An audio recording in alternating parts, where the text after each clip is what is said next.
Price lord. Women for ജീസസിൻ്റെ അനുഗ്രഹിക്കപ്പെട്ട ഒരു ലൈവ് സെക്ഷനിലേക്ക് ഞങ്ങളുടെ എല്ലാ പ്രിയമുള്ളവരെ ഞങ്ങൾ ഒരു പ്രാവശ്യമോടെ വെൽക്കം ചെയ്യാണ്. എല്ലാ ആഴ്ചയെ പോലെ വളരെ അനുഗ്രഹിക്കപ്പെട്ട ഒരു ടെസ്റ്റിമണി ആയിട്ടാണ് നിങ്ങളുടെ നടുവിലേക്ക് ഞങ്ങൾ കടന്നു വന്നിരിക്കുന്നത്. നമുക്ക് പ്രാർത്ഥിച്ച് ആരംഭിക്കാം. കർത്താവിന് സ്തോത്രം. പരിശുദ്ധ പിതാവെ, അനുഗ്രഹിക്കപ്പെട്ട ഈ നല്ല ഈവനിങ് സമയത്തിനായി ഞങ്ങൾ അങ്ങ് സ്തുതിക്കുന്നു. പിന്നെ ഒരു പ്രാവശ്യം കൂടെ ഞങ്ങൾക്ക് നിൻ്റെ സന്നിധിയിൽ ഒന്നിച്ച് കടന്നു വരുവാൻ തോന്നും. അവിടുന്ന് നൽകിയ സാവകാശത്തിനായ സ്തോത്രം. ഇന്ന് ഞങ്ങൾ ഒരു ജീവിതാനുഭവം കൂടെ കേൾക്കാൻ പോകുന്നു. ഞങ്ങളെ സഹായിക്കണം, അനുഗ്രഹിക്കണം, കുറവശങ്ങളെ ക്ഷമിച്ച് ദൈവമഹത്വം ഞങ്ങളുടെ മേൽ വെളിപ്പെടുത്തണം. ഞങ്ങളുടെ നടുവിലേക്ക് അവിടുന്ന് കൂട്ടിക്കൊണ്ടുവന്നിരിക്കുന്ന അവിടുത്തെ പ്രിയമകൾക്കായി ഞങ്ങളങ്ങ് സ്തുതിക്കുന്നു.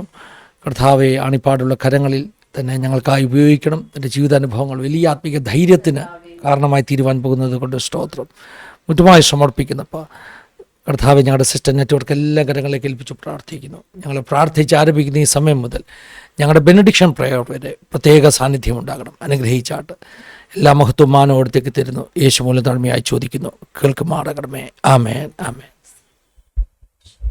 വളരെ അനുഗ്രഹിക്കപ്പെട്ട ഒരു സാക്ഷ്യമാണ് നമ്മൾ കേൾക്കാൻ പോകുന്നത്. ഒരു അത്ഭുത വിടുതലിൻ്റെ സാക്ഷ്യമാണ് നമ്മൾ കേൾക്കാൻ പോകുന്നത്. അതിനുവേണ്ടി നമ്മളോടൊപ്പം ജോയിൻ ചെയ്തിരിക്കുന്ന ന്യൂയോർക്കിൽ നിന്ന് പ്രിയ സിസ്റ്റർ ബിൻസി ജോൺ സാമുവലാണ്. പ്രിയ ബിൻസിസ്റ്ററെ നമ്മൾ സ്നേഹത്തോടെ നമ്മുടെ പ്രോഗ്രാമിലേക്ക് വെൽക്കം ചെയ്യുന്നു. സിസ്റ്റർ, ഒത്തിരി സന്തോഷമുണ്ട് സിസ്റ്ററെ, ഞങ്ങളുടെ ആസാദി ചാനലിൽ വന്ന ജീവിതാനുഭവങ്ങൾ പങ്കുവെക്കുവാൻ സമയം അനുവദിച്ചതില്ല.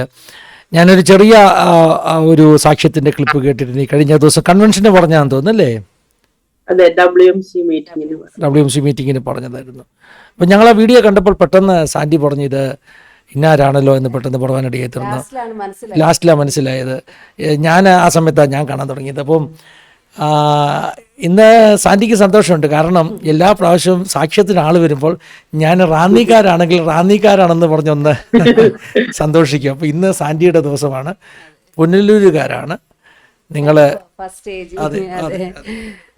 പ്രിയ എബി ബ്രദറും ഞങ്ങളും എല്ലാം ഒരു ചർച്ചിലാണ്. ഞങ്ങൾ പുനലൂർ ഫസ്റ്റ് സ്റ്റേജിൽ ഞങ്ങൾ ഒന്നിച്ച് സൺഡേ സ്കൂളൊക്കെ പഠിച്ച് വളർന്നവരാണ്. അതുകൊണ്ട് ഒത്തിരി സന്തോഷമുണ്ട് ബിൻ സിസ്റ്റർ നമ്മളോടൊപ്പം ആയിരിക്കുന്നതിൽ. എബി ബ്രദർ എന്ന് പറയുമ്പോൾ ഇവർ വീട്ടിൽ വിളിക്കുന്ന പേരൊക്കെയാണ് പറയുന്നത്. John Samuel, pastor John Samuel, അങ്ങനെ പറഞ്ഞെങ്കിലേ കൂടുതൽ ആളുകൾക്ക് അറിയത്തുള്ളൂ. TJ ഷാമുവേൽ സാറിൻ്റെ മകനും മരുമകളുമാണ്. ദൈവത്തിന് സ്തോത്രം ചെയ്യുന്നു. ഇവരെല്ലാം ഒരേ സമയത്ത്, എബി ബ്രദറും ഇവരെല്ലാം എബി പാസ്റ്ററും എല്ലാം ഒരേ സമയത്ത് ഫസ്റ്റ് AG ചർച്ചിലുണ്ടായിരുന്നതാണ്. ദൈവത്തിൻ്റെ സ്തോത്രം. ഞാൻ പിന്നെ ഫിലദൽഫിയയിലാണല്ലേ? അതെ. ഞാൻ ഏത് വർഷമാണെന്ന് ഓർക്കുന്നില്ല, 2012 തോന്നുന്നു. കുര്യൻ ഷാമുവേൽ പാസ്റ്ററുടെ ചർച്ചിൽ അവിടെ ഒരു പ്രാവശ്യം വന്നപ്പോൾ അവിടെ വീട്ടിൽ വെച്ച് നിങ്ങളെല്ലാം അന്ന് കണ്ടതെനിക്ക് ഓർമ്മയുണ്ട്. ഒരു ദിവസത്തേക്ക് ജസ്റ്റ് ഒന്ന് വന്നു പോയ സമയത്ത് ഈ ഒരു evening meeting Kurian Samuel pastor വീട്ടിലുണ്ടായിരുന്നു. അന്ന് ഞാൻ അവിടെ സ്റ്റേ ചെയ്ത്, അന്ന് നിങ്ങളെ കുടുംബമായിട്ട് അവിടെ വന്നിരുന്നു. അന്ന് ജസ്റ്റ് ഒരു പ്രാവശ്യം ഒന്ന് കണ്ട ഒരു ഓർമ്മ എനിക്കുണ്ട്. ദൈവത്തിൻ്റെ സ്തോത്രം ചെയ്യുന്നു. ബിൻ സിസ്റ്റർ എവിടെയാണ് ജനിച്ചു വളർന്നതൊക്കെ? ഞാൻ മാവേലിക്കരയിലാണ് എന്റെ ദേശം. ഞാൻ അവിടെയാണ് ജനിച്ചു വളർന്നത്.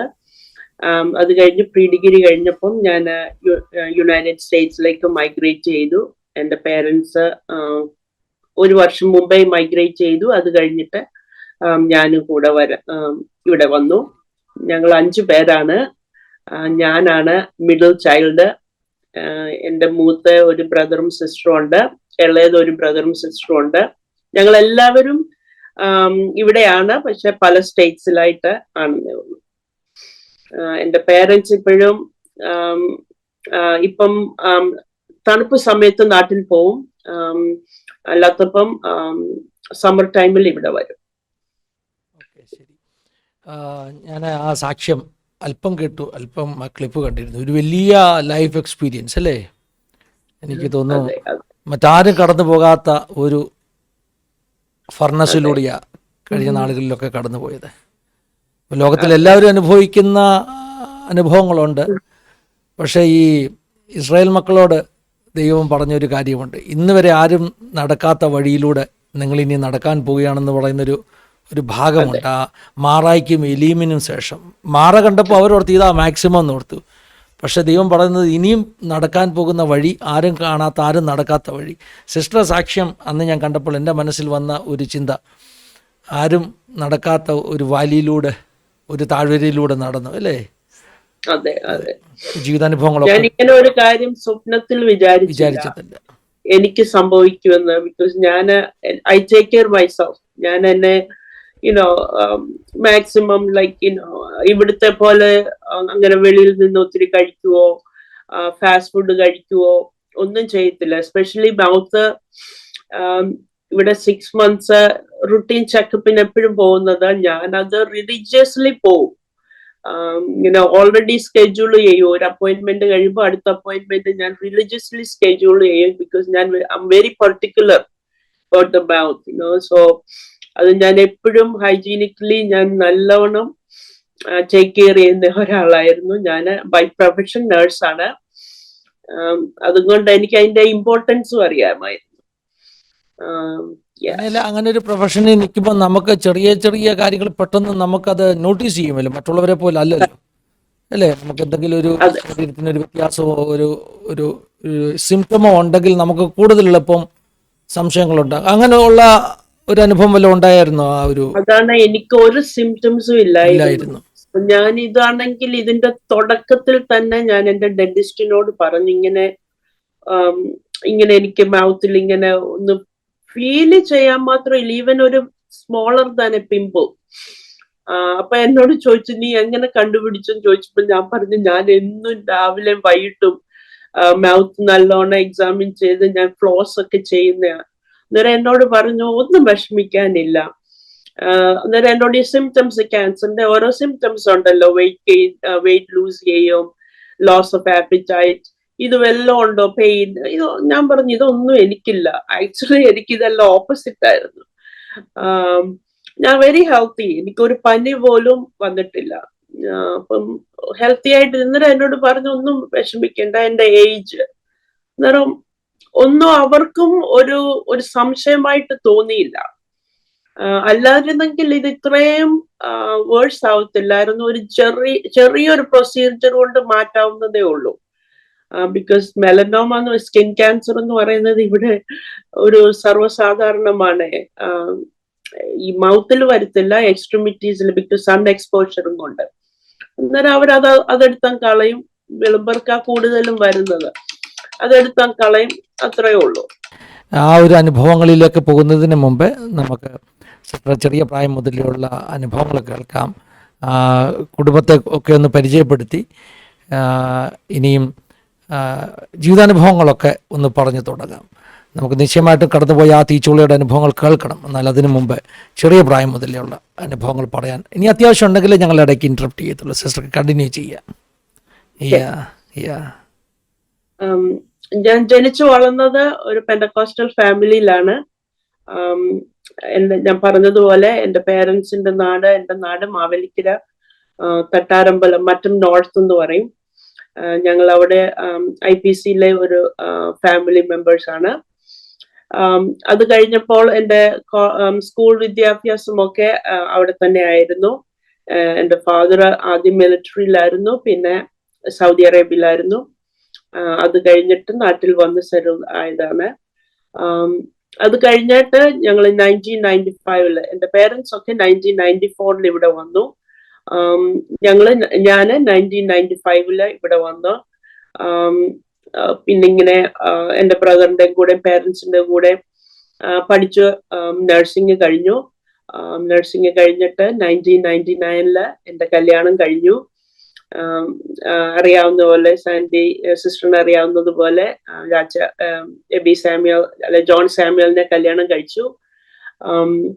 അത് കഴിഞ്ഞിട്ട് ഞങ്ങള് ആ സമയമൊക്കെ ചാച്ചയും ജോലിയിലാണ്, ഇപ്പോഴും ജോലിയിലാണ്. പക്ഷെ അന്ന് മിനിസ്ട്രിയിലോട്ടൊന്നും വരാനുള്ള ഒരു ചാൻസോ താല്പര്യമോ ഒന്നുമില്ലായിരുന്നു. ഞങ്ങൾ ജോലി ചെയ്തുകൊണ്ട് ജീവിച്ചുകൊണ്ടിരുന്നു. അത് കഴിഞ്ഞിട്ട് 3 വർഷം കഴിഞ്ഞിട്ട് ഞങ്ങളുടെ ജോഷുവായ ദൈവം ഞങ്ങൾക്ക് ദാനമായിട്ട് തന്നു. അത് കഴിഞ്ഞ് 2 വർഷം കഴിഞ്ഞപ്പം ജോ, പിന്നെ ജസിക്ക, പിന്നെ ജെയ്ഡൻ. സോ ഞങ്ങൾക്ക് 4 കുഞ്ഞുങ്ങളാണ്, 3 ആൺപിള്ളേരും 1 പെൺകുഞ്ഞും. അങ്ങനെ എല്ലാം നല്ല ദൈവത്തിന്റെ കൃപയാൽ നല്ലതായിട്ട് ഇങ്ങനെ നടന്നു പോയിക്കൊണ്ടേ ഇരിക്കുമായിരുന്നു. അപ്പോൾ ഞാൻ പറഞ്ഞതുപോലെ പാസ്റ്ററിന്റെ മോനാണ്. എപ്പോഴും ഞങ്ങളോട് പപ്പായും മമ്മിയും പറയും ദൈവവേലയ്ക്ക് വേണ്ടിയാണ്, ദൈവരാജ്യത്തിന് വേണ്ടിയാണ്.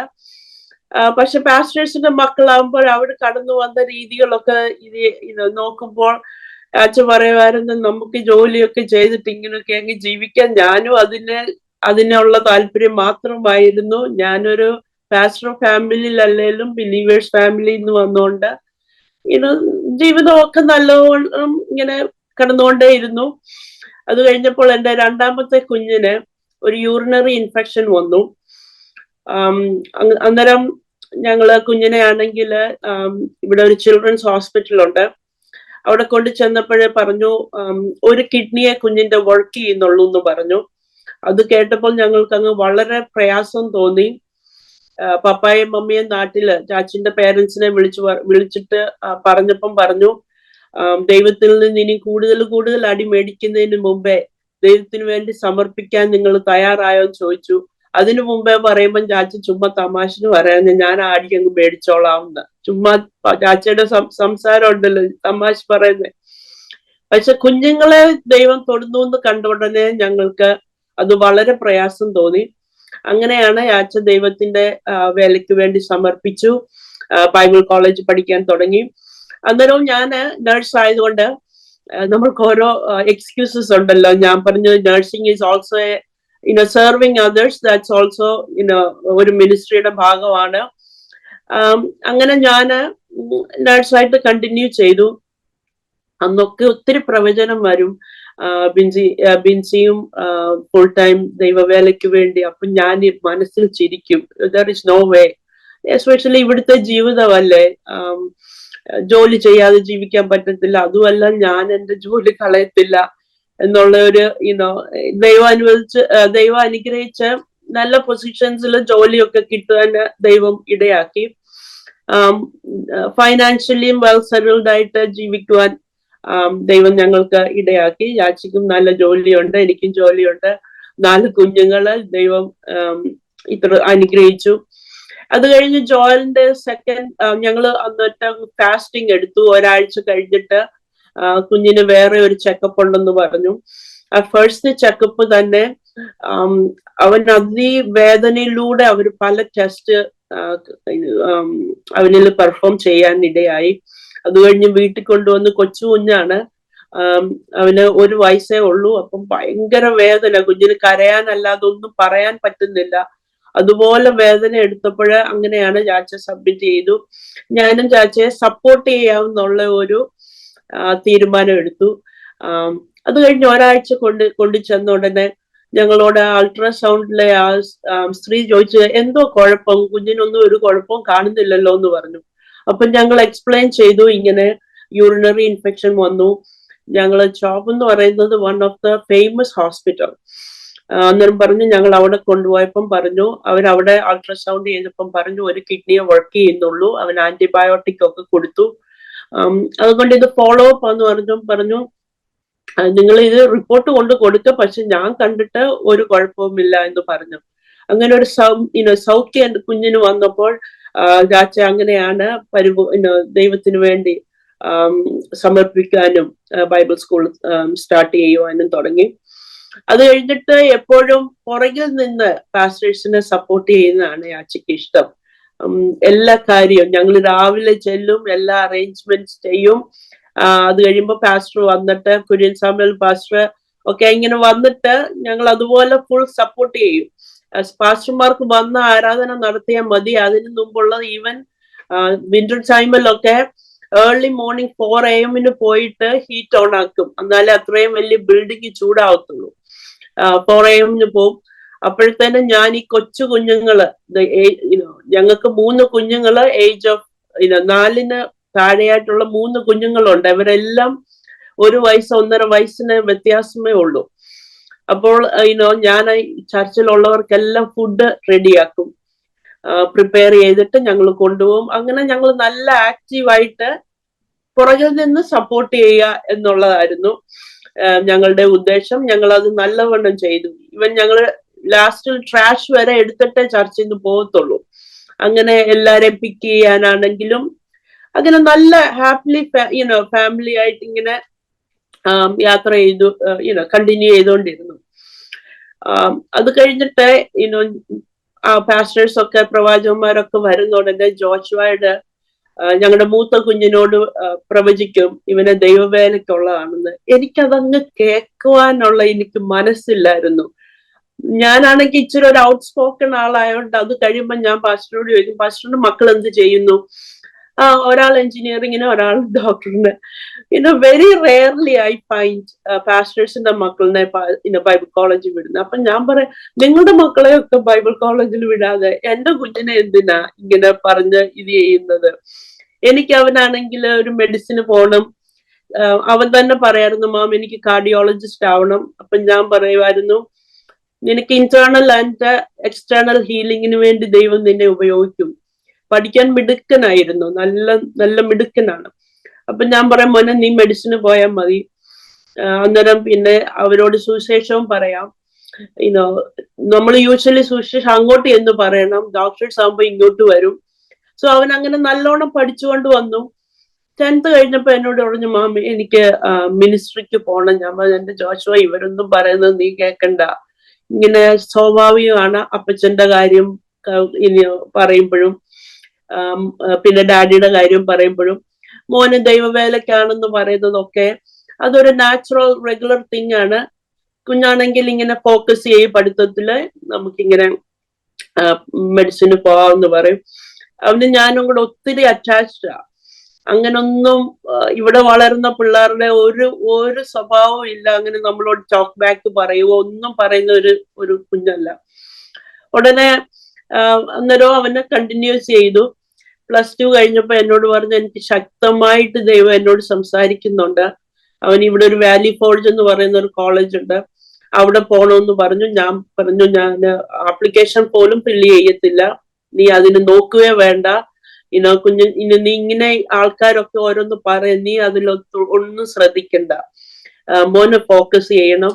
അവന് സ്കൂൾ ഫസ്റ്റ് ആയിട്ട് ഗ്രാജുവേറ്റ് ചെയ്തു. അങ്ങനെ നല്ല ഒരു കോളേജിലെ സ്കോളർഷിപ്പോടെ ഇവിടെ കിട്ടി.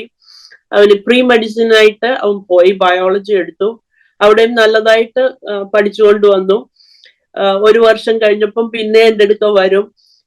എന്തെങ്കിലും ഞാൻ പറയുമ്പോഴത്തേന് കരഞ്ഞുകൊണ്ട് അങ്ങ് പോകത്തേ ഉള്ളൂ. പിന്നെ എൻ്റെ അടുത്ത് 2ാമത്തെ വർഷം വന്നിട്ട് പറഞ്ഞു, മാമി എനിക്കൊട്ടും ഫോക്കസ് ചെയ്യാൻ പറ്റുന്നില്ല, ദൈവം എന്നോട് രാത്രിയിൽ സംസാരിക്കുകയാണ്. ഈ കോളേജിൽ പോകുമ്പോഴും അവൻ ആക്റ്റീവ്ലി, ഞങ്ങളുടെ ഒരു AG ചർച്ച് ഉണ്ട്, അമേരിക്കൻ ചർച്ച്, അവിടെ യൂത്തിന്റെ ലീഡറായിട്ടും ടാലന്റ് കോമ്പറ്റീഷനൊക്കെ പോകുമ്പോൾ മെസ്സേജിന് ഫസ്റ്റ് കിട്ടും. എല്ലാ അവനെ പങ്കെടുക്കുന്നതിനെല്ലാം ഫസ്റ്റ്, ഡിസ്ട്രിക്റ്റിലും ഈവൻ ടു ദ സ്റ്റേറ്റ് ഒക്കെ പോകും. മെമ്മറി വേർഡ്സ് ഒക്കെ ആണെങ്കിൽ പഠിക്കാനും എല്ലാം മിടുക്കനാണ്. അപ്പൊ ആ ചർച്ച് ചെല്ലുമ്പോൾ യൂത്ത് പാസ്റ്റർ എന്നോട് പറഞ്ഞു, ബിൻസി ഞാൻ ഇതിന് ഒരു സ്ട്രോങ് കോളിങ് ദൈവത്തിൽ ജോഷുവയുടെ കാണുന്നുണ്ട്. ഇവന് അവിടുത്തെ എല്ലാ ലീഡേഴ്സും പറയും ജോഷുവയിൽ ഒരു സ്ട്രോങ് കോളിങ് കാണുന്നുണ്ട്. എനിക്കന്നേരം ഇവർക്കാണെ പപ്പായെ അറിയത്തില്ല, ആച്ചയെ അറിയത്തില്ല, പിന്നെ ഈ സ്ട്രോങ് കോളിംഗ് എന്ന് പറയുന്നുണ്ട്. ഞാൻ ചിരിച്ചോണ്ട് പറയും, ഈ അവൻ മെഡിസിന് പോവാ, ഞങ്ങളുടെ ആഗ്രഹം ഇതാണ്. ഐ ക്ലിയർലി റിമെമ്പർ, ഞാനൊരു മലയാളം ചർച്ചിൽ മീറ്റിങ്ങിന് പോയപ്പോഴ് ഒരു പാസ്റ്റർ പറഞ്ഞു, ഇവനില് ദൈവത്തിന്റെ ഒരു ശക്തി, ഒരു ആത്മീയ ഇത് ഞാൻ ഇവനിൽ കാണുന്നുണ്ടെന്ന് പറഞ്ഞു. ഞാൻ പറഞ്ഞില്ല, ഞാൻ അവനെ മെഡിസിന് വിടുക. അന്നേരം എന്നോട് പറഞ്ഞു, അവൻ ആദ്യം ഒന്ന് എണ്ണിച്ച് നടക്കട്ടെ, ഈസ് വെരി സ്കിന്നി, അത് കഴിഞ്ഞിട്ട് നിങ്ങളുടെ ഇതൊക്കെ അവനിൽ ഇംപ്ലിമെന്റ് ചെയ്യുക. ഞാൻ പറഞ്ഞില്ല, അവന് ദൈവവേലയ്ക്ക് ചെയ്തോട്ട്, പക്ഷെ ഞാൻ പറയുന്നത് പോലെ മെഡിസിന് പോയി ഒരു കാർഡിയോളജിസ്റ്റ് ആയിട്ട് ചെയ്താൽ മതി എന്ന് പറയും. അന്നേരം ആ പാസ്റ്റർ എന്നെ ഇങ്ങനെ ഒരു നോട്ടം നോക്കിയിട്ട് ഇത് എന്തൊരു സാധനമാ എന്നുള്ള ഒരു ലുക്ക് എനിക്ക് തന്നു. അത് കഴിഞ്ഞ് ഞാൻ വണ്ടിയെ കയറിയിട്ട് ഞാൻ ചാച്ചോട് പറഞ്ഞു, എനിക്ക് ഇഷ്ടമല്ല ഇങ്ങനെ എല്ലാരും വന്ന് ഇങ്ങനെ ദൈവവേലയ്ക്ക്. നിങ്ങൾ പാസ്റ്ററിന്റെ മക്കളല്ലേ, നിങ്ങൾക്ക് അറിയത്തില്ലേ എന്തോരം കഷ്ടതയിലൂടെ പോകണം. എന്റെ ഈ കുഞ്ഞിനെ എനിക്ക് വിടാൻ ഒരു താല്പര്യവും ഇല്ല. അതുകൊണ്ട് ഞാൻ ഇങ്ങനെ ആൾക്കാർ പറയല്ല, അതും ഇവനിലോട്ട് പറയുന്നുണ്ട്, ഇവൻ ആ ചിന്ത പിന്നെയും വരുമോ എന്നൊക്കെ എനിക്കങ്ങ് പേടിയാ. അത് കഴിഞ്ഞപ്പോൾ ഇങ്ങനെ ഞാൻ കോളേജ് 2nd ഇയർ ആയപ്പോ എന്നോട് വന്ന് പറഞ്ഞു, മാം നിന്റെ ഇഷ്ടത്തിന് പോയിട്ട് ദൈവം എന്നെ അങ്ങ് എടുത്താൽ നീ എന്ത് ചെയ്യും? ഉടനെ അതങ്ങ് സ്ട്രൈക്ക് ചെയ്തു. അതും എന്റെ ഈ കുഞ്ഞിങ്ങനെ എന്നോട് പറയാന്നുള്ളത്. എന്നിട്ട് എന്നോട് പറഞ്ഞു, എന്നെ ജോനായുടെ ഇത് ഒരു വട്ടമല്ല 2 വട്ടമല്ല, അതങ്ങ് കീപ്പോൺ എന്നെ ദൈവം കാണിക്കുന്നുണ്ട്. അതുകൊണ്ട് ഞാൻ ധൈര്യം സംഭരിച്ച് നിന്റെ അടുക്കലേക്ക് വന്നത്, എനിക്ക് മിനിസ്ട്രിക്ക് പോകണമെന്ന് പറഞ്ഞു. അത് കഴിഞ്ഞപ്പോ എനിക്ക് ഇവനോട് അങ്ങ് ഭയങ്കര ഡിസപ്പോയിന്റ്മെന്റ്. ഇവൻ ചെന്ന് അപ്പച്ചനോടും അമ്മച്ചിയോടും അങ്ങ് പറഞ്ഞു, എനിക്കിങ്ങനെ ഉണ്ട്. ഞാൻ അന്നേരം ഒരാഴ്ചത്തേക്ക് എന്റെ പേരൻസിനെ കാണാനായിട്ട് നാട്ടിൽ പോയി. ഉടനെ ഞാൻ ചാച്ചയോട് വിളിച്ചു, ഞാൻ അവിടെ ഇല്ലാത്ത സമയം നിങ്ങൾ ഇതെല്ലാം അഡ്വാൻറ്റേജ് എടുക്കുക, എന്റെ കുഞ്ഞിനെ ബ്രെയിൻ വാഷ് ചെയ്തിട്ട് നിങ്ങൾ എന്തുവാ കാണിക്കുന്നേ? ഞാനൊരു ബേബി സിറ്ററോ നാനിയോ അല്ല, ഞാൻ അവന്റെ മദറാണ്. ഞാൻ വരാതെ ഒരു ഡിസിഷൻസും എടുക്കരുത്. ഞാൻ ജോഷുവായിക്ക് ഒരു ഭയങ്കര ദേഷ്യത്തിൽ ഒരു വോയിസ് ക്ലിപ്പ് അയച്ചിട്ട് പറഞ്ഞു, ജാഷുവ നീ ഒരു ഡിസിഷൻസും എടുക്കാൻ പറ്റത്തില്ല, ഞാനാണ് മദർ, ഞാൻ വന്നു കഴിയാതെ നീ ഒന്നും ചെയ്യാൻ പറ്റത്തില്ല എന്ന് പറഞ്ഞു. അത് കഴിഞ്ഞിട്ട് ഞാൻ തട്ടാരമ്പലം ചർച്ചിൽ പോയ ഉടനെ ആ പാസ്റ്ററിന് ഒന്നും അറിയത്തില്ല. എന്നോട് ദൈവം അങ്ങ് സംസാരിക്കും. പാസ്റ്റർ പറയുന്നു, പലവിധമായ എക്സ്ക്യൂസസ് ഇസ്രായേൽ മക്കൾക്കുണ്ടായിരുന്നു, പക്ഷെ ദൈവത്തിന്റെ പ്രവൃത്തി നടക്കേണ്ടതുപോലെ നടക്കും. ദൈവം വിശ്വസ്തനാണ്. നമ്മളെല്ലാം ഓരോ പ്ലാൻ ചെയ്യുന്നുണ്ട്, പക്ഷെ ദൈവത്തിന്റെ പ്ലാനേ നടക്കത്തുള്ളൂ. ദൈവത്തിന്റെ പ്ലാൻ നടക്കുവാണെങ്കിൽ അത് ദൈവം വിശ്വസ്തനാണ്, ദൈവം അന്ത്യത്തോളം നടത്തുവാൻ കഴിവുള്ളവന്. അത് കഴിഞ്ഞപ്പോ ഞാൻ യൂഷ്വലി അങ്ങനെ കരയുന്ന ടൈപ്പ് ഒന്നും അല്ല. ആൾക്കാരുടെ മുമ്പിൽ ഒട്ടും കരയത്തില്ല. എന്റെ കണ്ണിൽ നിന്നങ്ങ് കണ്ണുനീര് വരും, എനിക്ക് നിർത്താൻ പറ്റുന്നില്ല. ഞാൻ വീട്ടിൽ വന്നിട്ട് ഞാൻ പറഞ്ഞു, മാം ഇങ്ങനെ ജോഷോ സംസാരിക്കുന്നുണ്ട്, അവന് ബൈബിൾ കോളേജിൽ പോകണമെന്നുള്ളത്. ഞങ്ങളെല്ലാം ഈ ബിലീവേഴ്സ് ഫാമിലി ആയതുകൊണ്ട് ഞങ്ങൾക്കും വിഷമം തോന്നി. ഈവൻ ദോ ഞങ്ങളെല്ലാം മാരി ചെയ്തേക്കുന്നത് പാസ്റ്റേഴ്സ് ഫാമിലിയിലോട്ടായിരുന്നു. എന്നാലും ദൈവവേലയ്ക്ക് ഒരു കുഞ്ഞിനെ വിടുക എന്നൊക്കെ പറയുമ്പോൾ ഞങ്ങൾക്ക് അതങ്ങ് ഭയങ്കര വിഷമമായിരുന്നു. എന്റെ പേരൻസും കരയാൻ തുടങ്ങി. പക്ഷെ ഞാൻ പറഞ്ഞു, ദൈവം എന്നോട് ഇന്നത്തെ പ്രസംഗം കേട്ടിട്ട് ദൈവം വിശ്വസ്തനാണ്. അതുകൊണ്ട് എനിക്കൊരു ഒരു സമാധാനം തന്നു. അത് കഴിഞ്ഞപ്പോൾ ഞാൻ ജാഷുവോട് പറഞ്ഞു, ഐം സോറി മാമി was very upset yesterday, so കുഞ്ഞ് വിഷമിക്കണ്ട, അമ്മ വരട്ടെ, നിനക്ക് അതാണ് ആഗ്രഹമെങ്കിൽ നീ അത് തന്നെ ചെയ്തോളാം എന്ന് പറഞ്ഞു. എന്നാലും ഡീപ്പ് ഇൻസൈഡ് ഞാൻ 100% ഒന്നും ഇത് ഹാപ്പി അല്ലായിരുന്നു. അതുകൊണ്ട് ഞാൻ ഓർത്തു, അന്നേരം എന്നോട് പപ്പായും ചാച്ചയും പറഞ്ഞു, നോർത്ത് ഇന്ത്യയിൽ വിട്ട് പഠിപ്പിക്കുവാണെങ്കിൽ ഒരു കംപ്ലീറ്റ് ട്രെയിനിങ് കിട്ടും. ഇവിടെ ആണെങ്കിൽ ക്ലാസ്സസ് ഒക്കെ എടുക്കുക, തിയോളജിയുടെ മെയിൻ ഫോക്കസ് ചെയ്ത് ക്ലാസ്സസ് എടുക്കുക എന്നുള്ളൂ. പക്ഷേ ഇന്ത്യയിലുള്ള ബൈബിൾ കോളേജ് ആണെങ്കിൽ കുഞ്ഞിന് നമ്മുടെ കൾച്ചർ പഠിക്കാം, മറ്റുള്ളവരോട് ഇടപെടുന്ന ഉടനെ how privileged they are, so ഒരു ജീവിതം പഠിക്കാൻ പറ്റും. അതുകൊണ്ട് നോർത്ത് ഇന്ത്യയെ വിട്ടാൻ പറഞ്ഞു. അപ്പൊ ഡെറാഡൂൺ ഇങ്ങനെ കോളേജ് പറഞ്ഞു. അപ്പൊ എന്റെ മനസ്സിൽ എന്ന് പറഞ്ഞാൽ, ഇന്ത്യയിൽ വിടട്ടെ, അവൻ അവിടെ നിൽക്കത്തില്ല, ഇതൊരു ട്രൂ കോളിങ്, അല്ലെങ്കിൽ കുഞ്ഞ് തിരിച്ചു വരും. അതുകൊണ്ട് ഞാനും അങ്ങ് സമ്മതിച്ചു. പക്ഷെ പോയി കഴിഞ്ഞ ഉടനെ എനിക്ക് ഭയങ്കര വിഷമമായി പോയി. I was so depressed. ഞാൻ 1-2 ആഴ്ച ഞാൻ ജോലിക്ക് പോലും പോവാതെ ബെഡിൽ തന്നെ ആയിരുന്നു. എനിക്കങ്ങ് താങ്ങാൻ പറ്റാതെ അവനെ അത്രയും ദൂരം വിട്ടു.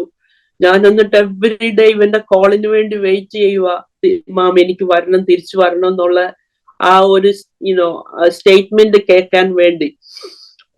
ചാച്ചയാണേലും അപ്സെറ്റ്, ഞങ്ങളുടെ മൂത്ത കുഞ്ഞല്ലേ, അതും ഇവിടെ ജനിച്ചു വളർന്ന കുഞ്ഞ്, എന്നെ കൊണ്ടുപോയില്ല ബൈബിൾ വിടാന്. പറഞ്ഞു, നീ തിരിച്ച് അവനെയും കൊണ്ട് ഇങ്ങ് വരും, നീ അവനെ അവിടെ നിർത്തത്തില്ല എന്നും പറഞ്ഞുകൊണ്ട് ചാച്ചയും ജോഷയും മാത്രമാണ് പോയത്. അത് കഴിഞ്ഞ് ഓരോ ദിവസവും ഞാൻ ഇങ്ങനെ വെയിറ്റ് ചെയ്യുവാണ്. 2 ആഴ്ച കഴിഞ്ഞപ്പോൾ എങ്ങനെയും ജോലിക്ക് പോവണ്ടേ, കാര്യങ്ങൾ നടക്കണമല്ലോ എന്ന് വെച്ചോണ്ട് ഞാൻ ഒരു ഡയറക്ടർ ഓഫ് ഓപ്പറേഷൻസ് എന്ന് പറയുന്ന ഒരു ജോലിയാണ് ചെയ്തുകൊണ്ടിരുന്നത്. അപ്പൊ എനിക്ക് 10 യൂണിറ്റ്സ് ഉണ്ട്. ഞാനിങ്ങനെ ഓരോ യൂണിറ്റിലോട്ട് ചെല്ലുമ്പോൾ അതിന്റെ മാനേജേഴ്സ് ഒക്കെ ഒന്ന് എന്നെ ഇംപ്രസ് ചെയ്യാൻ വേണ്ടി അവിടെ ഒക്കെ ഒന്ന് ശരിയൊക്കെ ആക്കും. എസ്പെഷ്യലി സ്റ്റേറ്റിന്റെ ഇൻസ്പെക്ഷൻ വരുന്ന യൂണിറ്റിൽ ഞാൻ ഇച്ചിരൂടെ ഇൻസ്പെക്ഷൻ ഹാർഡ് ആക്കും. ബിക്കോസ് സ്റ്റേറ്റ് വരുന്ന ഉടനെ നമ്മൾ പാസ് ആയില്ലെങ്കിൽ നമ്മളുടെ പേയ്മെന്റിനെ ഒത്തിരി ബാധിക്കുകയൊക്കെ ചെയ്യും. അതുകൊണ്ട് ഞാനിങ്ങനെ വാക്ക് അറൗണ്ട് ചെയ്ത ഉടനെ എന്നെ ഒരു ഡയാലിസിസ് പേഷ്യൻസുമായിട്ടാണ് ഞങ്ങൾ ജോലി ചെയ്യുന്നത്. ഒരു പേഷ്യന്റ് എന്നോട് പറഞ്ഞു, നീ ബിൻസി ആണോ എന്ന് ചോദിച്ചു. ഞാൻ പറഞ്ഞു, നീ ഒരു ചെയർ ഗ്രാബ് ചെയ്തിട്ട് എന്റെ അടുത്ത് ഇരിക്കാവോ എന്ന് ചോദിച്ചു. ഞാൻ വിചാരിച്ചു, എന്റെ ദൈവമേ, എനിക്കാണെ ഒരു ബിസി സ്കെഡ്യൂളാ, ഇനിയും ഭയങ്കര കംപ്ലൈൻസ് പറയും. അത് വേണം, ഇത് വേണം, ഇത് ചെയ്യണം, അത് ചെയ്യണം, സ്റ്റാഫിനെ കുറിച്ചും മാനേജേഴ്സിനും ഒക്കെ കംപ്ലൈന്റ് ചെയ്യാനായിരിക്കും. സോ ഞാൻ ആ ചെയർ യൂഷ്വലി ചോദിച്ചതല്ലേ, ഞാൻ ചെയർ പുള്ളി ചെയ്തിട്ട് ഞാൻ ഇരുന്നിട്ട് എന്നോട് പറഞ്ഞു, നീ ഹൗ ആർ യു എന്ന് ചോദിച്ചു. ഞാൻ I am very busy today, എനിക്ക് ഒത്തിരി ഇൻസ്പെക്ഷൻ ചെയ്യാനുണ്ട്, പാസ്റ്റ് 2 weeks ഞാൻ വെക്കേഷൻ എടുത്ത് ഞാൻ വീട്ടിലിരിക്കുവായിരുന്നു എന്ന് പറഞ്ഞു. എന്നോട് പറഞ്ഞു, you need to trust in God. ഞാനോടത്ത് ഞാനത് കേൾക്കുന്നത് ചിലപ്പോൾ റോങ് ആയിരിക്കും. ഞാൻ ഒന്നുകൂടി ചോദിച്ചു, നീ എന്താണ് പറഞ്ഞത്? You need to trust in God. അയ്യോ, എനിക്കാണെങ്കിൽ കണ്ണുനീർ ഹോൾഡ് ചെയ്യാൻ പറ്റാതായി പോയി. എന്റെ കണ്ണുനീരിൽ നിന്നങ്ങ് ഞാൻ I am trying to hide it because ഈ ഡയറക്ടർ അങ്ങോട്ട് ചെന്നിട്ട് ഒരു പേഷ്യന്റ് മുമ്പിൽ നിന്ന് കരയാന്നൊക്കെ പറയുന്ന ഒരു വീക്ക്നെസ് പോലെ ആൾക്കാർക്ക് തോന്നുമല്ലോ എന്ന് വെച്ചോണ്ട് ഞാനത് ഹോൾഡ് ചെയ്യാനായിട്ടുള്ള ഒരു പേഷ്യന്റ് ആയിരുന്നോ? അതെ, ആഫ്രിക്കൻ അമേരിക്കൻ. കറക്റ്റ്. അതെ. അപ്പം ഞാനിങ്ങനെ ഒന്നുകൂടെ അവളെ നോക്കിയിട്ട് എന്നോട് പറഞ്ഞു, God is telling me to tell you that you have to trust in God completely. അപ്പോഴൊരു മെറ്റേണൽ ഇൻസ്റ്റിങ്ക്റ്റ് പോലെ ഞാൻ ഇങ്ങനെ പറഞ്ഞു. എനിക്കൊരു 4 കുഞ്ഞുങ്ങളാണ്. എന്റെ മൂത്ത കുഞ്ഞ് ബൈബിൾ കോളേജിൽ പോയി. പിന്നെയും എനിക്ക് ആക്ച്വലി ബൈബിൾ കോളേജിൽ അവനെ വിടാൻ ഒട്ടും ഇഷ്ടമില്ലായിരുന്നു. പിന്നെ ഇപ്പൊ ഇന്ത്യയിൽ വിട്ടു. കൾച്ചറൽ ഡിഫറൻസ് ഉണ്ട്. അവന് കൈകൊണ്ട് പോലും കഴിക്കാൻ അറിയത്തില്ലായിരുന്നു. ലൈക്ക് ഫോർക്കും സ്പൂണും യൂസ് ചെയ്യുന്നത്. അത് അവന് കൈകൊണ്ട് എന്നോട് ചോദിച്ചു, മാം എങ്ങനെ കൈകൊണ്ട് കഴിക്കണമെന്നൊക്കെ ചോദിച്ച് ഇങ്ങനെ എവറി ഡേ വിളിച്ചിട്ട് ഓരോന്ന് പറയും. ബാത്റൂം ആണെങ്കിലും it's completely different from here. So ഓരോന്ന് എന്നോട് ചോദിക്കും, ഓരോ ദിവസവും വിളിച്ചിട്ട് ചോദിക്കും, ഇതെങ്ങനെയാണ് അറിയാമല്ലോ. It's A huge difference. അവന്റെ ആ 20 വയസ്സില് എനിക്ക് തോന്നുന്നു അവൻ 3-4 വട്ടം ഇന്ത്യയിൽ പോവും. ഞങ്ങളുടെ കൂടെ 2 weeks നിൽക്കും, എന്നിട്ട് തിരിച്ചു വരും. അങ്ങനെ ഒരു എക്സ്പോഷർ ഇന്ത്യയിലേ ഉള്ളൂ. ഞാൻ ഇപ്പം പറഞ്ഞു ഇന്ത്യയിൽ വിട്ടു. എനിക്ക് ഇഷ്ടമില്ലായിരുന്നു. സത്യം പറഞ്ഞാൽ എനിക്കാണ് ചാച്ചയോട് ദേഷ്യം, ചാച്ചയുടെ പേരൻസിനോട് ദേഷ്യം, എന്റെ കുഞ്ഞിനെ ഇങ്ങനെ കൊണ്ടുവിട്ടല്ലോ എന്നുള്ള. പക്ഷെ ഔട്ട് ഓഫ് റെസ്പെക്ട് ഞാൻ ഒന്നും പപ്പായോടും മമ്മിയോടും പറയത്തില്ല. എന്റെ പേരൻസ് പറയും, മമ്മിക്ക് ആകെ പേടിയുണ്ടെങ്കിൽ ചാച്ചന്റെ മദറിനെ ഉള്ളെന്ന് പറയും. ഞാൻ പറയും പേടിയല്ല, ഔട്ട് ഓഫ് റെസ്പെക്ട്. നമുക്ക് അങ്ങനെ അങ്ങ് അഗൻസ്റ്റ് പറയാൻ പറ്റൂലല്ലോ. പോയി കഴിയുന്നുണ്ടെങ്കിൽ ഞാൻ ചാച്ചയോട് പറയാം, അതും ഇവിടെ പറ്റത്തില്ല, അങ്ങനെ പറ്റത്തില്ല, ഇങ്ങനെ പറ്റത്തില്ല എന്നൊക്കെ പറയും. അന്നേരം എന്നോട് അവര് പറഞ്ഞത്, ബിൻസി, ദ സേഫസ്റ്റ് പ്ലേസ്, ഞാൻ പറയുന്നത് ഞാൻ അവരോട് പറയാൻ കൺവിൻസ് ചെയ്യാൻ നോക്കുക, ഇന്ത്യയിൽ വിട്ടു എന്റെ കുഞ്ഞിനെ ഞാൻ അങ്ങ് സഫർ ചെയ്യുക. അന്നേരം എന്നോട് പറഞ്ഞത്, safest place is not USA, not India, not anywhere, but in the hands of God. ദൈവത്തിന്റെ കരങ്ങളാണ് ഏറ്റവും സേഫസ്റ്റ് പ്ലേസ്. എനിക്ക് എന്റെ ഹൃദയത്തിൽ നിന്ന് ഒരു വളരെ വലിയൊരു ഭാരം അങ്ങ് ഇറങ്ങിപ്പോയതുപോലെ. എന്നിട്ട് ഞാൻ എന്നെ തന്നെ ആനലൈസ് ചെയ്യാൻ തുടങ്ങി.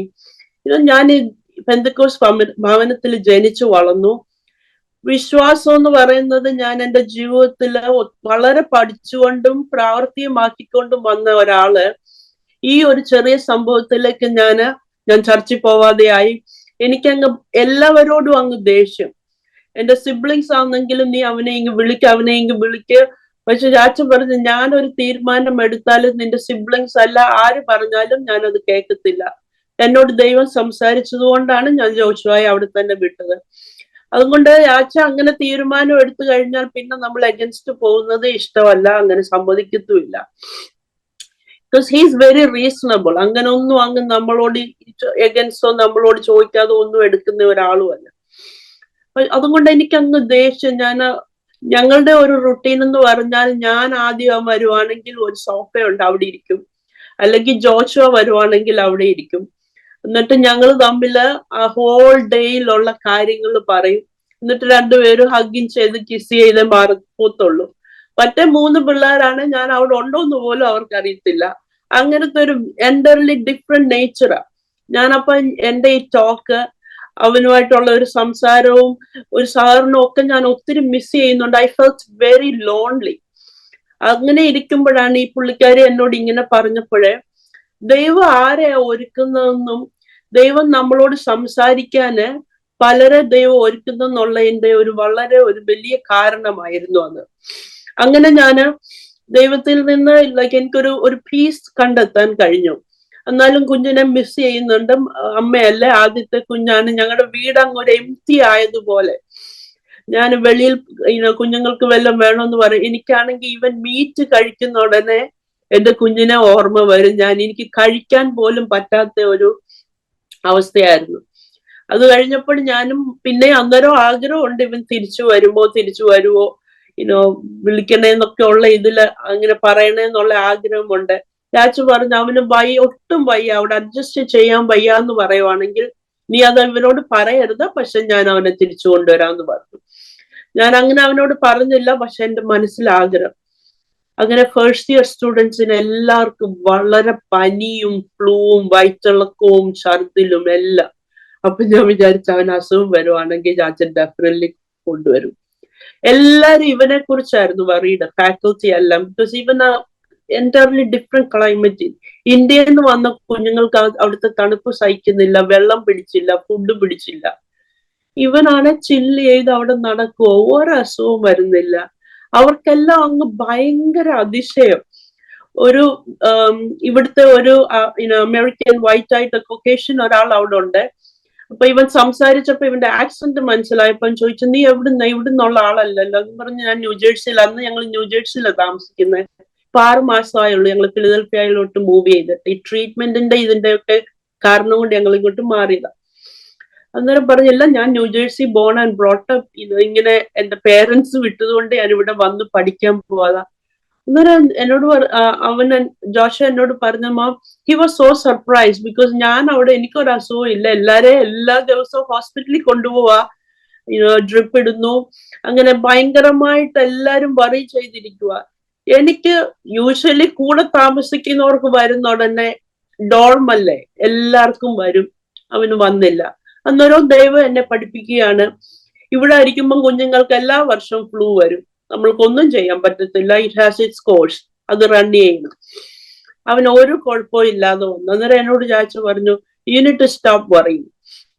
നീ വിഷമിക്കുന്ന ഉടനെ അവനും വിഷമം വരും, നീ കരയുന്നുണ്ടെ അവനും കൂടുതൽ വിഷമം വരും.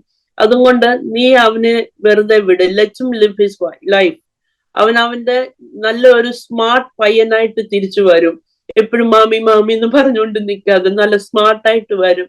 അതുകൊണ്ട് ബിൻസി നീ ദൈവത്തിൽ പ്രത്യാശ വെക്കാൻ പറഞ്ഞു. അങ്ങനെയാണ് ജോഷ ഡെറാഡൂണിൽ പോയി. പിറ്റേ വർഷം ഞങ്ങൾ കുഞ്ഞിനെ കാണാൻ പോയി ഡെറാഡൂണില്. എനിക്ക് അവിടെ ചെന്ന് കണ്ടപ്പോ എന്റെ ഹൃദയം പൊട്ടുന്ന വേദനയായിരുന്നു. എന്തോ എനിക്കങ്ങ് മനസ്സിനങ്ങ് പിന്നെ കൺവിൻസ് ചെയ്യുന്നില്ല. ഞാനത് നല്ലോണം ഒത്തിരി കരഞ്ഞു. എന്നിട്ട് ഞാൻ ജോഷയോട് പറഞ്ഞു, I am very proud of you. എന്നിട്ട് എന്നോട് ഞാൻ സീക്രട്ടായിട്ട് ചോദിച്ചു, നിനക്ക് തിരിച്ചു വരണോ? നോ മാം, ഞാൻ ഇത് ഫിനിഷ് ചെയ്തിട്ടേ വരത്തുള്ളൂ. It's A challenge that I took. if God willing, I'm going to complete it and I come back. നീ എന്നെ കുറിച്ച് വറി ചെയ്യണ്ട, ഞാൻ എല്ലാം അഡ്ജസ്റ്റ് ചെയ്യുന്നുണ്ടെന്ന് പറഞ്ഞു. ഈവൻ അവിടുത്തെ ഫാക്കൽറ്റി ഇവനോട് ചോദിച്ചു, നീ ഇവിടുന്ന് വന്ന പയ്യനല്ല, നിനക്ക് ഇച്ചിരി ഫുഡിന്റെ കാര്യത്തിലൊക്കെ വ്യത്യാസം വരുത്തണോന്ന് ചോദിച്ചപ്പം ഞങ്ങളെല്ലാം അതിശയിപ്പിക്കുന്നത് പോലെ അവൻ പറഞ്ഞു, അവരെ ട്രീറ്റ് ചെയ്യുന്ന പോലെ എന്നെ ട്രീറ്റ് ചെയ്താൽ മതി, അവർക്ക് കൊടുക്കുന്ന ഫുഡ് എനിക്ക് തന്നാൽ മതി, അവർക്ക് കൊടുക്കുന്ന റൂം എനിക്ക് തന്നാൽ മതി, അല്ലാതെ എന്നെ ഒരു ഡിഫറെന്റ് പേഴ്സൺ ആയിട്ട് നിങ്ങൾ കാണല്ലേ എന്ന് പറഞ്ഞു. NCC ആണെങ്കിൽ it's own by a person. So പപ്പായെ അറിയത്തില്ല, ഒന്നും അറിയത്തില്ല. So he was able to keep a low profile. So regular പേഴ്സന്റെ എല്ലാ കുഞ്ഞുങ്ങൾക്കും കൊടുക്കുന്ന ഒരു എക്സ്ട്രാ ട്രീറ്റ്മെന്റും അവന് ഇതുവരെയും കിട്ടിയിട്ടുമില്ല, അവൻ ആഗ്രഹിച്ചിട്ടുമില്ല. അഥവാ കൊടുക്കാമെന്ന് പറഞ്ഞാൽ he will always say no. അങ്ങനെ ഞാൻ നാട്ടിൽ ചെന്നപ്പം ഞാനാണെങ്കിൽ അങ്ങ് എല്ലാരോടും ഞാൻ എന്തോ ഏതാണ്ട് അങ്ങ് ത്യാഗം ചെയ്യുന്നത് പോലെ എന്റെ കുഞ്ഞിനെ ബൈബിൾ സ്കൂളിൽ നാട്ടിൽ വിട്ടു എന്നുള്ള രീതിയിൽ എല്ലാരോടും പറയുക, ഇവിടെ ജനിച്ചു വളർന്ന കുഞ്ഞിനെ നാട്ടിൽ വിട്ടു. ഞാനങ്ങ് ഭയങ്കര ഉണ്ടല്ലോ രക്തസാക്ഷി ആവുന്ന മട്ടിലൊക്കെ ഇങ്ങനെ രീതി പറയുന്നത്. ആ സൺഡേ ഞങ്ങളുടെ ചർച്ചിൽ ഒരാൾ വന്നു, ഒരു പാസ്റ്റർ വന്നു, വിസിറ്റിംഗ് പാസ്റ്റർ ആയിരുന്നു നാട്ടില്. പുള്ളിക്കാരന് 2 ആൺപിള്ളേരുണ്ട്, ഒരു വീട് പോലും ഇല്ല, ഇപ്പോഴും റെന്റഡ് ഹൗസിലാണ് താമസിക്കുന്നത്. 2 ആൺപിള്ളേരെ ദൈവത്തിന് വേണ്ടി സുവിശേഷത്തിന് വേണ്ടി കൊടുത്തു. അപ്പൊ ഞാൻ വിചാരിച്ചു, എനിക്ക് 4 കുഞ്ഞുങ്ങളുണ്ട്, അതിലോ ഒരാളെ നമ്മൾ വെൽ സപ്പോർട്ട് ചെയ്ത് with all the support that we can have നാട്ടിൽ വിട്ടപ്പോഴത്തേനും ഞാൻ അങ്ങ് ഏതാണ്ട് ദൈവത്തിന് വേണ്ടി അങ്ങ് ഭയങ്കര മലമറിച്ച മട്ടിലൊക്കെ എന്റെ നിപ്പും ഭാവവും ഒക്കെ കണ്ടാല് അന്നേരം എന്നിട്ട് ഈ ബൈബിൾ കോളേജ് കഴിഞ്ഞപ്പോഴേ പലരും ചോദിച്ചു പാസ്റ്ററിനോട് കല്യാണാലോചനയൊക്കെ ഈ കുഞ്ഞുങ്ങൾക്ക് വരുന്നുണ്ടോ എന്ന് ചോദിച്ചു. ഞാൻ പറഞ്ഞു വരുന്നുണ്ട്. മൂത്ത ഒരാളെ UP-ൽ ഞാൻ ദൈവവേലയ്ക്ക് വേണ്ടി വിട്ടു. അന്നേരം പാസ്റ്ററിനോട് ചോദിച്ചു UK ആണെന്നോ? ഞാൻ പറഞ്ഞു UK അല്ല UP, നിങ്ങൾക്ക് കേട്ടതുപോലെ UP-ൽ ഞാൻ വിട്ടു. അതുപോലെ തന്നെ രണ്ടാമത്തെ ആളെ നോർത്ത് ഇന്ത്യയിൽ വിട്ടു. പാസ്റ്ററിനെ കണ്ടാൽ തന്നെ നമുക്കറിയാം ഫൈനാൻഷ്യലി ഒട്ടും സൗണ്ട് അല്ല. അപ്പൊ ഞാൻ വിചാരിച്ചു ഞാൻ എന്തോ ചെയ്യുന്നുണ്ട് ദൈവത്തിനു വേണ്ടി. യൂഷ്വലി നമ്മൾ ആൺപിള്ളേരെ വളർത്തിക്കൊണ്ട് വരുന്നത് ഒരു ലോ ഫൈനാൻഷ്യൽ ബാക്ക്ഗ്രൗണ്ട് ഉള്ള ഫാമിലി, ഇവര് വളർന്ന് ഇവർ ജോലി ചെയ്തിട്ട് വേണം പേരൻസിനെ ടേക്ക് കെയർ ചെയ്യണമെന്നുള്ളത്.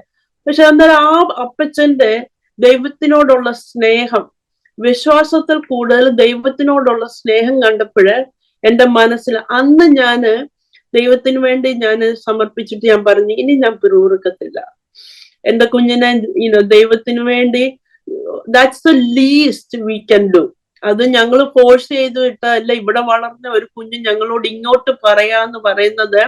എന്നിട്ട് ഞാൻ പലരോടും ചോദിക്കുമ്പോൾ പറയും, Binsy it could have been worse. അവന് വേറെ രീതിയിൽ പലതും ചൂസ് ചെയ്യായിരുന്നു. അതിൽ നീ സന്തോഷിക്കുമായിരുന്നോ, അതോ ദൈവവേലയ്ക്ക് വേണ്ടി കുഞ്ഞിനെ സമർപ്പിച്ചത്? എത്രയോ പേരൻസ് കുഞ്ഞുങ്ങൾക്ക് വേണ്ടി രാവും പകലും കരയുന്നുണ്ട് ഇവിടെ, അവരെടുത്ത മാർഗം ശരിയാവാതെ. പക്ഷെ നീ ഈ കുഞ്ഞ് നല്ലൊരു മാർഗം എടുത്തപ്പോഴത്തേന് നീ ഇത്രയും കരയേണ്ടത് ഒരാവശ്യവും ഇല്ല. അന്നേരം ഞാൻ ഇങ്ങനെ ചോദിക്കും, നിങ്ങളുടെ മക്കളെ എന്തോ ചെയ്തു? അവരെല്ലാം പാസ്റ്റേഴ്സിന്റെ കൊച്ചുമക്കളും ഒക്കെയാ. പക്ഷെ ഒറ്റയൊരെണ്ണം പോലും ദൈവവേലയ്ക്ക് വേണ്ടി ഇറങ്ങി തിരിച്ചിട്ടില്ല. അന്നേരം പറയും, ശരിയാണ്, ഞങ്ങൾക്ക് പറയാനുള്ള റൈറ്റ്സ് ഒന്നും ഇല്ല, പക്ഷെ നിന്നെ കംഫർട്ട് ചെയ്യാൻ വേണ്ടി. ഞാൻ പറഞ്ഞു, എല്ലാവർക്കും പറയാൻ എളുപ്പം, പക്ഷെ അവരോടുള്ള കുഞ്ഞുങ്ങളെ ഇതിനു വേണ്ടി പോകുമ്പോഴ്. പക്ഷെ ആ മീറ്റിങ്ങോടെ എന്റെ മനസ്സിന്റെ ദൈവം അവനെ നോക്കും. അവന്റെ കസിൻസിനെ കാട്ടിലും അവന്റെ സിബ്ലിങ്സിനെ കാട്ടിലും ദൈവം അവനെ ഉയർത്തും, ദൈവം അവനെ മാനിക്കും. അവനെടുത്ത ഡിസിഷൻസ് ദൈവവേലയ്ക്ക് മുൻതൂക്കം കൊടുത്തതുകൊണ്ട് ഞാൻ ഒന്നും ചെയ്യേണ്ട കാര്യമില്ല. ദൈവം വിൽ പ്രൊവൈഡ് എവറിത്തിങ്.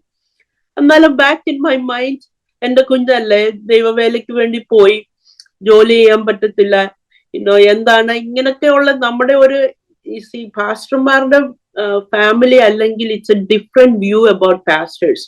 ബിക്കോസ് നമ്മൾ കൊടുക്കുന്നത് കൊണ്ട് അവർ ജീവിക്കുന്നു, അവർ സ്ട്രഗിൾ ചെയ്യുന്നതായിരിക്കും എന്നൊക്കെ ഉള്ള ഒരു ചിന്തയല്ലേ. അപ്പൊ എന്റെ കുഞ്ഞ് സ്ട്രഗിൾ ചെയ്യരുത്.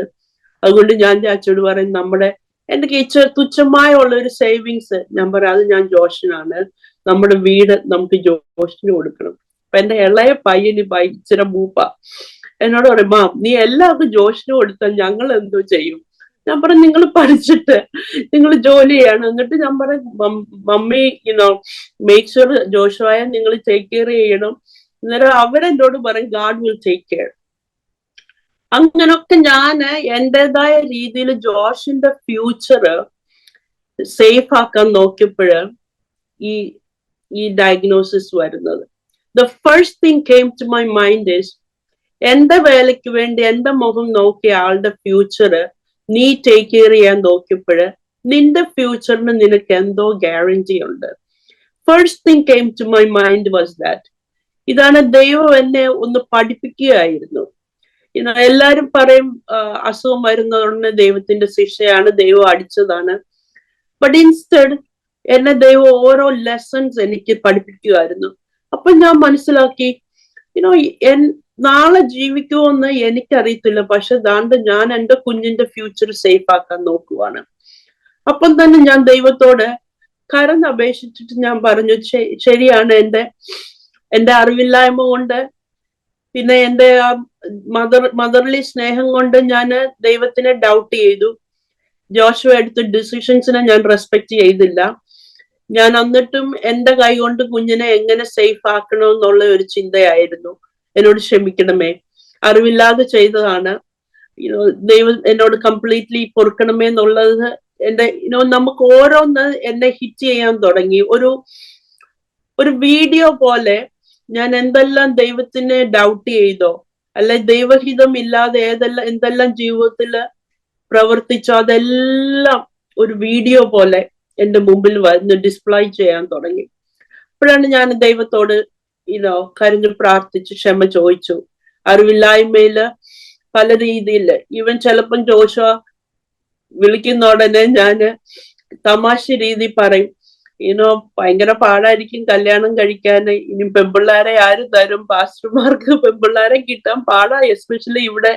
ഉടനെ എന്നോട് പറയും, മമ്മി അതിനെ കുറിച്ചൊന്നും വിഷമിക്കണ്ട, ഗാഡ് വിൽ പ്രൊവൈഡ്. അന്നേരവും ഞാൻ ചുമ്മാ പറയും, കസിൻസ് എല്ലാം ഡോക്ടേഴ്സിനെ ഒക്കെ കെട്ടിപ്പോകുന്നുണ്ട്. അന്നേരം എന്നോട് പറയാം, എനിക്കൊരു വൈഫിനെ മതി, ഞാനൊരു പ്രൊഫഷനെ അല്ല കെട്ടുന്നതെന്ന് മാമെന്നൊക്കെ പറയും. ഞാൻ ചുമ്മാ കളിയാക്കി പറയും. പക്ഷെ അതൊക്കെ അവനെ ഇൻസൾട്ട് ചെയ്യുന്ന രീതിയിലാണോണെന്ന് എനിക്കങ്ങ് തോന്നിപ്പോയി. അന്നേരം നമ്മള് അവനെടുത്ത ആ വഴി, instead of me being proud, ഞാനാണെങ്കിൽ I was very proud of his decision. ഞാൻ എപ്പോഴും പറയാം, എന്റെ രണ്ടാമത്തെ കുഞ്ഞ് എഞ്ചിനീയറിങ്ങിന് പോയി, മൂന്നാമത്തെ ആള് പ്രീ മെഡിസിന് പഠിക്കുന്നു. സോ അവരെ എല്ലാം ഞാൻ വലിയ കാര്യത്തെ അങ്ങ് ഉയർത്തി കാണിക്കും. എന്നിട്ട് ജോഷിനെ പറയുമ്പോ നാട്ടിലാണ്, അവന് ബൈബിൾ കോളേജിലാണ്, ഇങ്ങനെ ഒരു സാമട്ടിൽ പറയുമായിരുന്നു.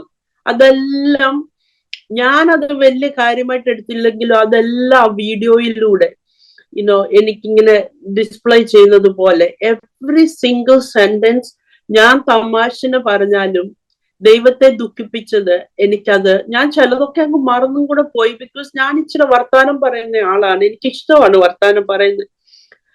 ദൈവത്തിനെ ദൈവാത്മാവിനെ ദുഃഖിപ്പിച്ചതല്ല എന്റെ മനസ്സിലൂടെ കടന്നുപോയി. അങ്ങനെ ഈ ക്യാൻസറിന്റെ ഡയഗ്നോസ് ചെയ്തു. ഞാൻ പറഞ്ഞല്ല, 1 വർഷം മുമ്പേ ഞാൻ ഡെന്റിസ്റ്റിനോട് ഞാൻ ഇത് പറഞ്ഞതാണ്. അന്നേരം എന്നോട് പറഞ്ഞു, നീ സ്മോക്ക് ചെയ്യത്തില്ല, നീ ആൽക്കഹോൾ ചെയ്യത്തില്ല, നീ ടുബാക്കോ ചെയ്യത്തില്ല. സോ നമുക്ക് ഇതൊന്നും വിഷമിക്കാനേ ഇല്ല. ഇതൊരു ഫ്ലോസ് ചെയ്തപ്പോഴേ ഒരു ഇറിറ്റേഷൻ വന്നേ ആയിരിക്കും. അത് പിന്നെ യൂഷ്വലി ക്യാൻസറിന്റെ ഇത് പോവത്തില്ല, ഇതങ്ങ് പോയി. അന്നേരം എന്നോട് പറഞ്ഞു, ഇതങ്ങനെയാണ്, പോയി കഴിയുമ്പം കുഴപ്പമില്ലല്ലോ. അത് കഴിഞ്ഞിട്ട് കപ്പിൾ ഓഫ് മന്ത്സ് കഴിഞ്ഞപ്പോ പിന്നെയും വരുന്നു. അന്നേരം ഈ 6 monthsന്റെ നെക്സ്റ്റ് റെഗുലർ ചെക്കപ്പിന് ഞാൻ കൊണ്ട് കാണിച്ചു. അന്നേരം എന്നോട് പറഞ്ഞു, ക്യാൻസർ ഫോം ആണെങ്കിൽ കണ്ടിന്യൂസ്ലി അവിടെ നിൽക്കും, ഇത് ഓൺ ആൻഡ് ഓഫ് ആയതുകൊണ്ട് നമുക്ക് ഒട്ടും വറി ചെയ്യാനില്ല എന്ന് പറഞ്ഞു. They are professionals. ഞാൻ അതൊന്നേരം ഒരു കുഴപ്പമില്ലല്ലോ എന്ന് വെച്ചോണ്ട് ഞാൻ പോയി. അത് കഴിഞ്ഞപ്പോഴേ എന്റെ ഈ ഗമ്മ് ഇങ്ങനെ ഒരു ചെറിയൊരു ഡാർക്ക് സ്പോട്ടായിട്ട് വന്നു. അപ്പൊ ഞാൻ ചിരിക്കുമ്പം കാണുന്നോ എന്നുള്ള ഇത് അകത്തോട്ടായണ്ട് ഞാൻ എന്നിട്ട് ചിരിച്ചൊക്കെ കാണിക്കുമ്പോ ഞാൻ ചോരെ കാണുന്നില്ല എന്ന് പറയും. ഞാൻ പറയാം, എന്നാലും എന്നെ ഇത് ബോധർ ചെയ്യുന്നുണ്ട്. ഞാൻ ഈ കൊച്ചിലൊക്കെ എന്റെ പേരൻസ് ഒക്കെ ചോദിക്കും എങ്ങനെയുള്ള ആളെ കെട്ടണമെന്ന് പറയുമ്പോൾ ഞാൻ പറയും, നല്ല പല്ലുള്ള ആളെ കെട്ടണമെന്ന്. അങ്ങനെ ഞാനാണെങ്കിൽ പല്ലിനോട് എനിക്ക് അങ്ങ് ഭയങ്കരമായിട്ടുള്ള ഒരു അട്രാക്ഷൻ ഉള്ള ആളാണ്. അപ്പൊ ഞാൻ എബിയെ കണ്ടപ്പോ, ചാച്ചയെ കണ്ടപ്പോ ആദ്യം ഞാൻ നോട്ടീസ് ചെയ്തത് പല്ല. അതുപോലെ ഐ വാസ് വെരി ഒബ്സസ്ഡ്. അപ്പൊ ഞാൻ എന്റെ പ്രൈമറിയുടെ അടുക്കല് റെഗുലർ ചെക്കപ്പിന് പോയപ്പോ ഞാൻ ചുമ്മാ ഇങ്ങനെ പറഞ്ഞിട്ട് ചോദിച്ചു, കോസ്മെറ്റിക്കലി എനിക്ക് എന്തെങ്കിലും ചെയ്യാൻ പറ്റും, എനിക്ക് കറുത്ത ഡോട്ട് ഇഷ്ടപ്പെടുന്നില്ല എന്ന് പറഞ്ഞു. പുള്ളി പ്രൈമറി ആണല്ലോ, ഓരോ സ്പെഷ്യലിസ്റ്റിന് ഓരോ ഇതുണ്ട്. പുള്ളി എന്നെ നോക്കിയിട്ട് പറഞ്ഞു, ഓ മൈ ഗോഡ് വിൻസി, ഇത് എന്താണെന്ന് എനിക്ക് I am not feeling comfortable, why don't we take a biopsy. അപ്പൊ ഞാൻ പറഞ്ഞു, ഇല്ല ഡെന്റിസ്റ്റിനെ കാണിച്ചു, ഒരു കുഴപ്പമില്ലെന്ന് പറഞ്ഞു. പക്ഷെ നിന്നെ ഈ ബ്ലാക്ക് സ്പോട്ട് ബോദർ ചെയ്യുന്നോന്ന് ചോദിച്ചു. ഞാൻ പറഞ്ഞു, മെന്റലി ബോദർ ചെയ്യുന്നുണ്ട്, എനിക്ക് ഇഷ്ടമല്ല ചിരിക്കുമ്പോ ഇങ്ങനെ കാണുന്നതെന്ന് പറഞ്ഞു. ഒരു ബയോപ്സി എടുക്കുക, നിനക്ക് കവറേജ് ഉണ്ടല്ലോ, it's not going to cost you anything, biopsy എടുക്കുന്നു. ഞാനപ്പോ ഞാൻ ഈ ഡോക്ടറിനും എനിക്ക് വർഷങ്ങൾ കൊണ്ട് അറിയാം, ഒരു ഫാദർലി ഫിഗർ ആണ്. ബിക്കോസ് ഞങ്ങൾ ഒരുമിച്ചും ജോലിയും ചെയ്തിട്ടുണ്ട്. അപ്പം ഞാൻ പറഞ്ഞു, ശരി, നോ പറയാൻ വയ്യാത്തിന് ശരി എന്ന് പറഞ്ഞ് ഞാൻ വീട്ടിൽ പോയി. ഒരാഴ്ച കഴിഞ്ഞിട്ട് എന്നെ വിളിച്ചിട്ട് ചോദിച്ചു, നീ ബയോപ്സിക്ക് അപ്പോയിന്റ്മെന്റ് എടുത്തോ? ഞാൻ പറഞ്ഞു ഇല്ലെന്ന് പറഞ്ഞപ്പോ എന്നെ ചാടിച്ചിട്ട് പറഞ്ഞു, നിന്നെ ഭയങ്കര പാടാ ടേക്ക് കെയർ ചെയ്യാന്, നീ നേഴ്സായിട്ട് ആക്ട് ചെയ്യാതെ പേഷ്യന്റായിട്ട് ആക്ട് ചെയ്യുക, പോയി ബയോപ്സി എടുക്കാൻ പറഞ്ഞു.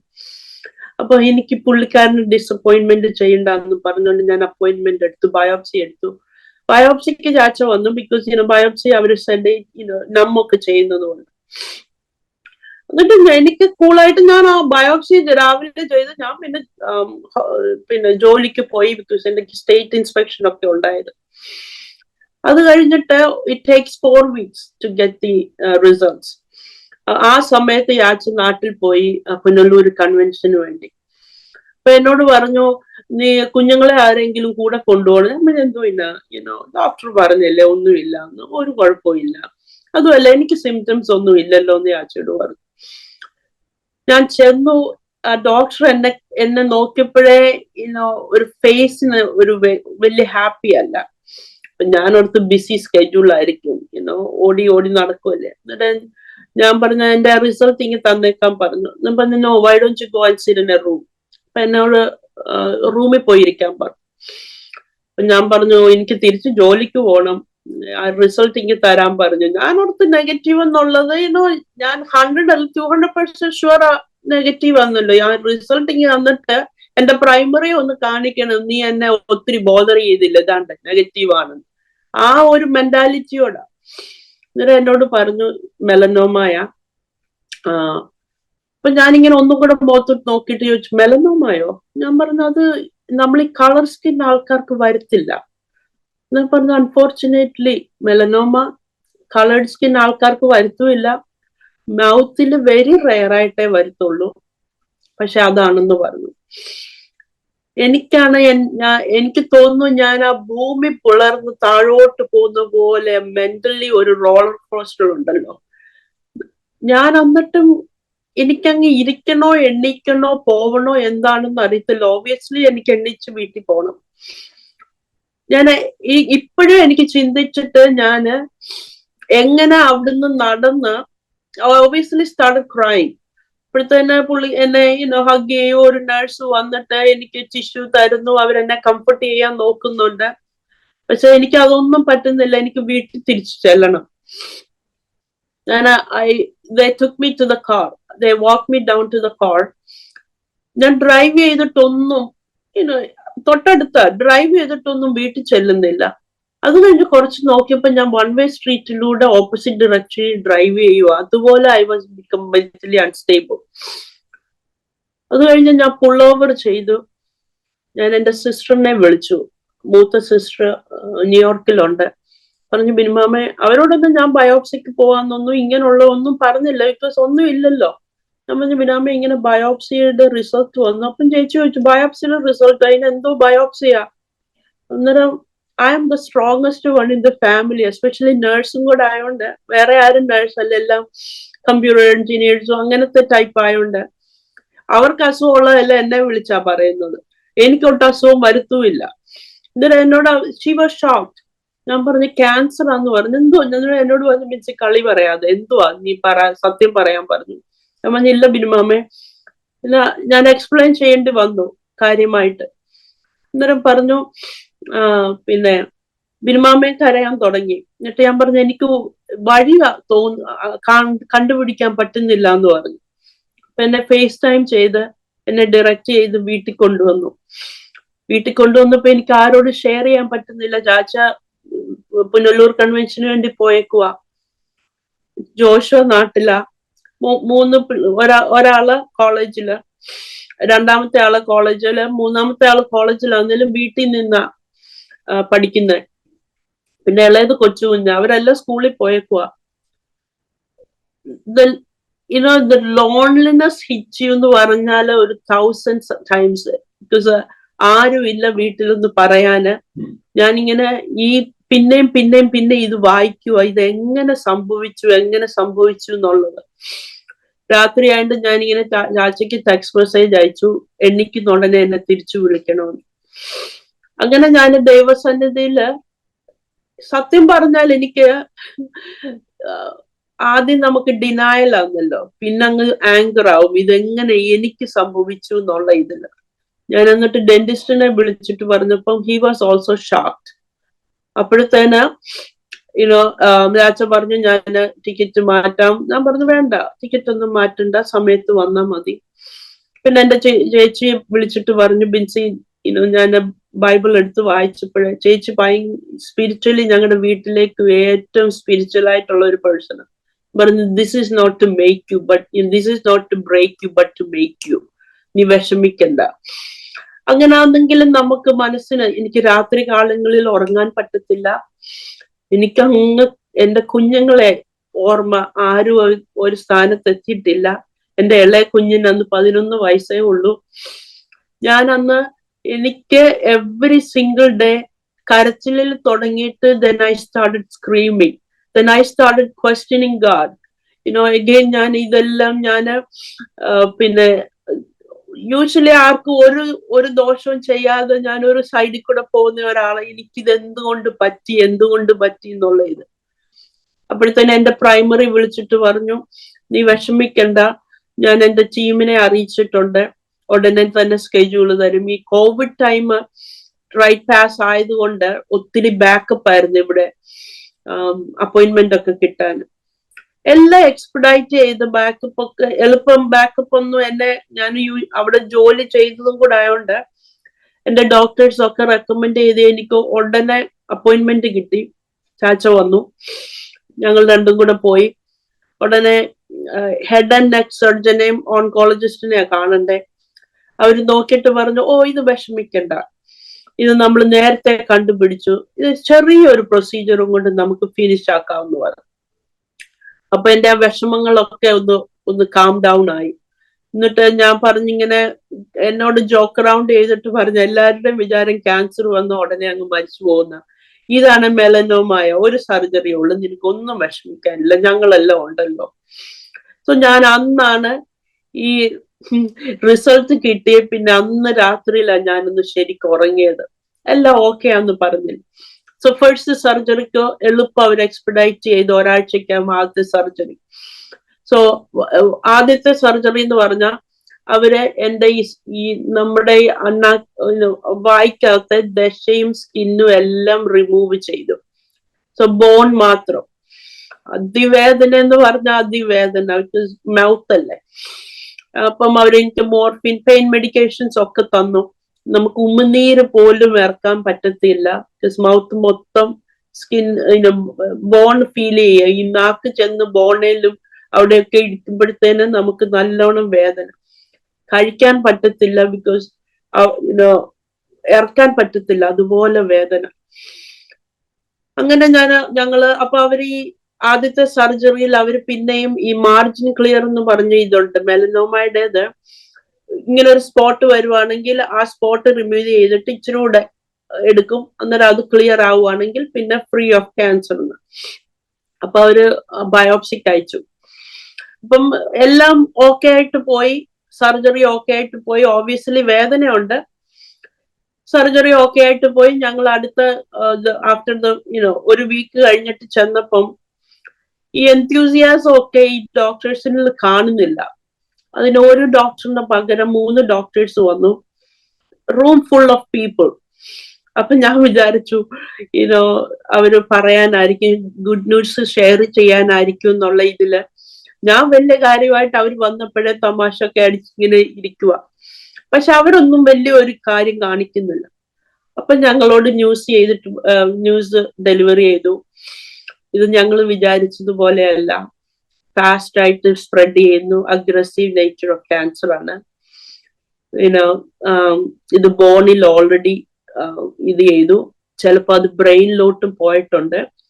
അതുകൊണ്ട് ബിൻസിയുടെ ഹാഫ് ഓഫ് ദ ഫേസ് ചിലപ്പോൾ ഞങ്ങൾക്ക് റിമൂവ് ചെയ്യേണ്ടി വരും. നിങ്ങൾ അത് ഓക്കെ ആണോ, നമ്മൾ കൺസെന്റ് കൊടുക്കണം, ഓക്കെ ആണോന്ന് ചോദിച്ചു. എനിക്കെന്തോ, ഞാനും ചാച്ചയും അപ്പുറം ഇപ്പുറം ഇരിപ്പുണ്ട്. അത് കഴിഞ്ഞിട്ട് ഞങ്ങളോട് പ്രൊസീജിയർ എക്സ്പ്ലെയിൻ ചെയ്തു. ഈ നമ്മുടെ ഈ അണ്ണാക്കാണ് ഈ നോസിനെ സപ്പോർട്ട് ചെയ്യുന്നത്. അണ്ണാക്ക് ഇവിടെ ബോൺ മൊത്തം റിമൂവ് ചെയ്യണം, ഇത് മൊത്തം കളയണം, ഈ സൈഡായിരുന്നു. അന്നേരം നോസ് ഇത് ഡ്രോപ്പ് ചെയ്യും. അതുകൊണ്ട് ഈ കയ്യിൽ നിന്ന് എടുക്കാനും, കയ്യിൽ നിന്ന് കണ്ടോ, കയ്യിൽ നിന്ന് ദശ എടുക്കണം, കാലിൽ നിന്ന് ബോൺ എടുക്കണം, കയ്യിൽ നിന്ന് വെയിൻ എടുക്കണം, എല്ലാം എടുത്തിട്ട് എന്റെ മൗത്തിൽ ഫിക്സ് ചെയ്യണം. അത് കഴിഞ്ഞിട്ട് അവര് ലിംഫ് നോഡ് ഇവിടുന്ന് ഇവിടം വരെ കട്ടുണ്ട്, 22 ലിംഫ് നോഡ്സും ലിംഫ് നോഡിലോട്ടൊക്കെ പടർന്നു. എന്നോട് പറഞ്ഞു 3rd സ്റ്റേജ് ആയി, ഇതിന് മരുന്നും ഇല്ല എന്ന് പറഞ്ഞു. മെലനോമയ്ക്ക് യൂഷ്വലി സർജറിയേ ഉള്ളൂ, മരുന്നില്ല. പക്ഷെ എന്റേത് മൊത്തം പടർന്നത് കൊണ്ട് അവർ റൈറ്റ് അവേ ഇമ്മ്യൂണോതെറാപ്പി തുടങ്ങണമെന്ന് പറഞ്ഞു. നെക്സ്റ്റ് വീക്ക് അന്നേരം വീട്ടിൽ വന്ന് ഞാൻ പറഞ്ഞില്ലേ, എല്ലാരും വിചാരിച്ചു ഞാൻ കരയുമെന്ന്. ബിക്കോസ് ക്യാൻസറിന്റെ ഡയഗ്നോസിസ് കിട്ടിയപ്പോ മുതല് ഐ വാസ് ഷാറ്റേർഡ്. എന്റെ കുഞ്ഞുങ്ങളെ ഓർത്തും എന്റെ പ്രായമായ പേരൻസ്, ഞാൻ അവരോട് നാട്ടിലായിരുന്നു അന്ന് എന്റെ പേരൻസ്. നാട്ടിലായിരിക്കുമ്പോൾ പേരൻസിനോട് പറഞ്ഞല്ലേ, ഏത് മാനസികാവസ്ഥയിൽ അതുവരെ എങ്ങനെ എടുക്കുമെന്ന് അറിയത്തില്ല. അതുമല്ല, ഞാനാണ് ഞങ്ങളുടെ വീട്ടിലേക്ക് ഏറ്റവും എന്താ പറയുന്നത് ടോക്കറ്റീവ് പേഴ്സണും ഇച്ചിരി ഹൈപ്പറായിട്ട് ഇങ്ങനെ എല്ലാരെയും ഗ്ലൂ ചെയ്ത് നിർത്തുന്ന ഒരു പേഴ്സൺ. അപ്പൊ എന്നും പപ്പായും മമ്മിയും വിളിച്ച് സംസാരിക്കും, ഞാൻ എന്നും ചെയ്യും. അന്നേരം ഇങ്ങനെ ഒരു ന്യൂസ് ദൂരെ ആയിരിക്കുമ്പോൾ കൊടുക്കാനുള്ള ഞങ്ങളുടെ 5 പേർക്കും ഞങ്ങൾക്ക് എല്ലാരും പറയും നീ പറ, ആർക്കും പറയാനുള്ള ഇതില്ല. അന്നേരം പറഞ്ഞു, നമുക്ക് നിന്റെ പല്ലെടുക്കുക, അതുകൊണ്ട് നിനക്ക് ഹെൽപ്പ് വേണമെന്നും പറഞ്ഞോണ്ട് അവരെ ഇങ്ങ് കൊണ്ടുവരാമെന്ന് പറഞ്ഞു. എന്നിട്ട് പറഞ്ഞാൽ മതി എന്ന് പറഞ്ഞു. അന്നേരം എന്റെ ചേച്ചി വിളിച്ചു പറഞ്ഞു, ബിൻസിയുടെ പല്ലെടുക്കുക, അതുകൊണ്ട് 3-4 ദിവസം മിണ്ടാൻ പറ്റത്തില്ല, അതുകൊണ്ട് പപ്പായും മമ്മി ഇങ്ങ് പോരെന്ന് പറഞ്ഞു അവരെ കൊണ്ടുവരാനായിട്ടുള്ള പ്ലാൻ ചെയ്തു. ഈ റിസൾട്ട് കേട്ട ഉടനെ എന്റെ മനസ്സിലേക്ക് എന്തോ ഒരു ദൈവിക സമാധാനം. ഞാൻ ലിറ്ററലി എന്നെ ഒരു ചെയറിൽ ഇരുത്തിയാ ഇങ്ങനെ പറയുന്നത്. ലിറ്ററലി എന്റെ മനസ്സില് അതിങ്ങനെ വരുവാന് ഞാൻ ചാച്ചയെ നോക്കിയപ്പം I can see him cheering up. എന്നിട്ട് ഞാൻ പറഞ്ഞു, ഒന്നും വിഷമിക്കണ്ട, ദൈവം അറിയാതെ ഒന്നും സംഭവിക്കത്തില്ല. ഉടനെ എന്നെ ഇങ്ങനെ നോക്കി. ബിക്കോസ് ഞാൻ അങ്ങനത്തെ ഒരു നേച്ചർ ഉള്ള ഒരു പേഴ്സൺ അല്ല. എനിക്ക് എല്ലാം റൈറ്റ് അവേ ഫിക്സ് ചെയ്യണം, എല്ലാം ഓക്കെ ആയിട്ട് ഇരിക്കണം. എനിക്കൊരു ഇൻകൺവീനിയൻസ് ഒന്നും ജീവിതത്തിൽ വരുന്നത് ഇഷ്ടമുള്ള ഒരു ടൈപ്പ് അല്ല.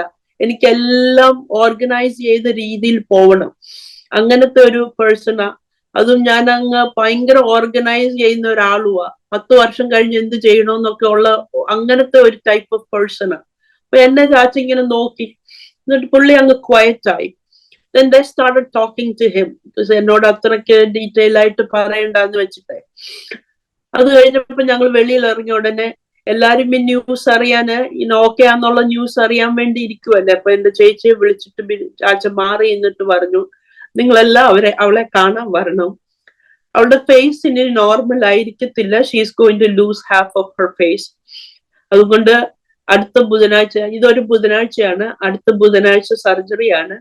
അതിനു മുമ്പേ എല്ലാരും വന്നിട്ട് അവളുടെ കൂടെ ടൈം സ്പെൻഡ് ചെയ്യണമെന്ന് പറഞ്ഞു. അങ്ങനെ 5 ഫാമിലിയും വന്നു. എല്ലാരും ഭയങ്കര വിഷമത്തിലാണ്. എന്നെ നോക്കുന്നുണ്ട്, പക്ഷെ ഉണ്ടല്ലോ അവരെല്ലാം trying to cheer me up. പക്ഷെ ഞാൻ പറയുന്നുണ്ട്, ദൈവം എന്നോട് സംസാരിച്ചു. എന്റെ മനസ്സിലേക്ക് വന്ന് ആ വാക്യം എന്ന് പറഞ്ഞാൽ, my grace is sufficient for you, എന്റെ കൃപ നിനക്ക് മതി. അതെനിക്ക് എവിടാണെന്ന് പോലും അറിയത്തില്ലായിരുന്നു. അപ്പൊ ഞാൻ ചാച്ചയോട് ചോദിച്ചപ്പോഴാണ് പറഞ്ഞ 2 കൊരിന്ത്യൻസിലാണെന്ന്. എനിക്ക് അന്ന് വരെ എനിക്ക് ക്യാൻസർ ആണെന്ന് ആരോട് പറയുന്നത് എനിക്ക് ഇഷ്ടമല്ലായിരുന്നു. ഞാൻ ചാച്ചയോട് പറയായിരുന്നു, ഫാമിലിയോട് പോലും പറയണ്ട. എന്റെ സിബ്ലിങ്സും ചാച്ചയുടെ പേരൻസും ചാച്ചയുടെ അടുത്തുള്ള ഫാമിലി മാത്രം അറിഞ്ഞാൽ മതി. പക്ഷെ അന്നത്തെ ആ വാക്യം, then I started dwelling on it. ഇതെന്താണ് ഈ ദൈവം എന്നോട് ഇത് സംസാരിച്ചതെന്നുള്ളത്. അത് കഴിഞ്ഞപ്പോഴാണ് പോളിന്റെ ജീവിതത്തിൽ നടന്ന കാര്യങ്ങളും he started boasting about his weakness. അന്നേരം ഞാൻ ചാച്ചയോട് പറഞ്ഞു, എല്ലാവരോടും പറഞ്ഞോ, കുഴപ്പമില്ല. പല രീതിയിലാണല്ലോ ആൾക്കാർ ഇതെടുക്കുന്നത്. പിന്നെ എനിക്കാണെങ്കിൽ സർജറി കഴിഞ്ഞ ഉടനെ, സർജറിക്ക് മുമ്പ് like I said, half of the face പോകും. പിന്നെ I won't be able to breathe through my nose. So അതുകൊണ്ട് ഇവിടെ കിഴിക്കും എന്നൊക്കെ പറഞ്ഞു. സർജറിക്ക് എല്ലാരും കരഞ്ഞുകൊണ്ടാണ് എന്നെ അകത്തോട്ട് ഹഗ് ചെയ്ത് വിട്ടത്. പക്ഷെ എനിക്ക് ഒരു കരച്ചിലും വന്നില്ല. എന്തോ ലൈക്ക് ഐ സെഡ്, ഞാൻ നടക്കുവാണോ അതോ someone was carrying me അതുപോലെ. പിന്നെ സർജറിയിലോട്ട് കയറുന്നതിന് മുമ്പ് നമ്മളെ പ്രെപ്പ് ചെയ്യുമല്ലോ.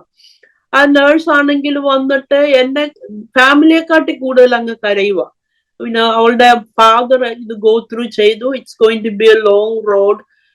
പക്ഷെ നീ വിഷമിക്കണ്ട, പക്ഷെ ഞാൻ നിന്റെ ഹിസ്റ്ററി വായിച്ചു, this is a sad thing to happen to you, ഇത് ചെറിയൊരു പ്രൊസീജിയറിലൂടെ മാറ്റാമായിരുന്നു, പക്ഷെ ഇപ്പം താണ്ട even to the brain spread ചെയ്തല്ലോ എന്നൊക്കെ പറഞ്ഞുകൊണ്ട് പുള്ളിക്കാരി കരയുക.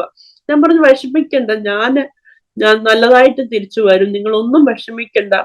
പക്ഷെ I accepted the reality that I am going to look disfigured. എന്റെ ഫേസ് വല്ലാതെ ഇരിക്കും, പകുതിയെ കാണത്തുള്ളായിരിക്കും എന്നൊക്കെ വെച്ച് ഞാൻ മെന്റലി പ്രിപ്പയർ ചെയ്തു. ഞാൻ എല്ലാവരോടും procedure they said that it's going to be 13 hours. Surgery 13 മണിക്കൂർ കാണും. 3 സർജൻസ് ആണ്. ഇത്രയും നേരം ഒരു സർജനും ചെയ്യാൻ പറ്റത്തില്ല.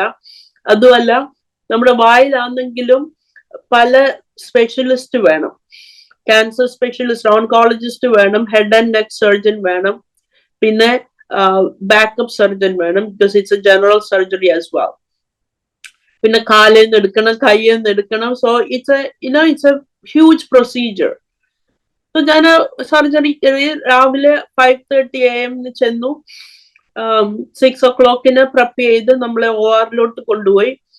Family, it's a huge family, they're all there, including my mom's sister.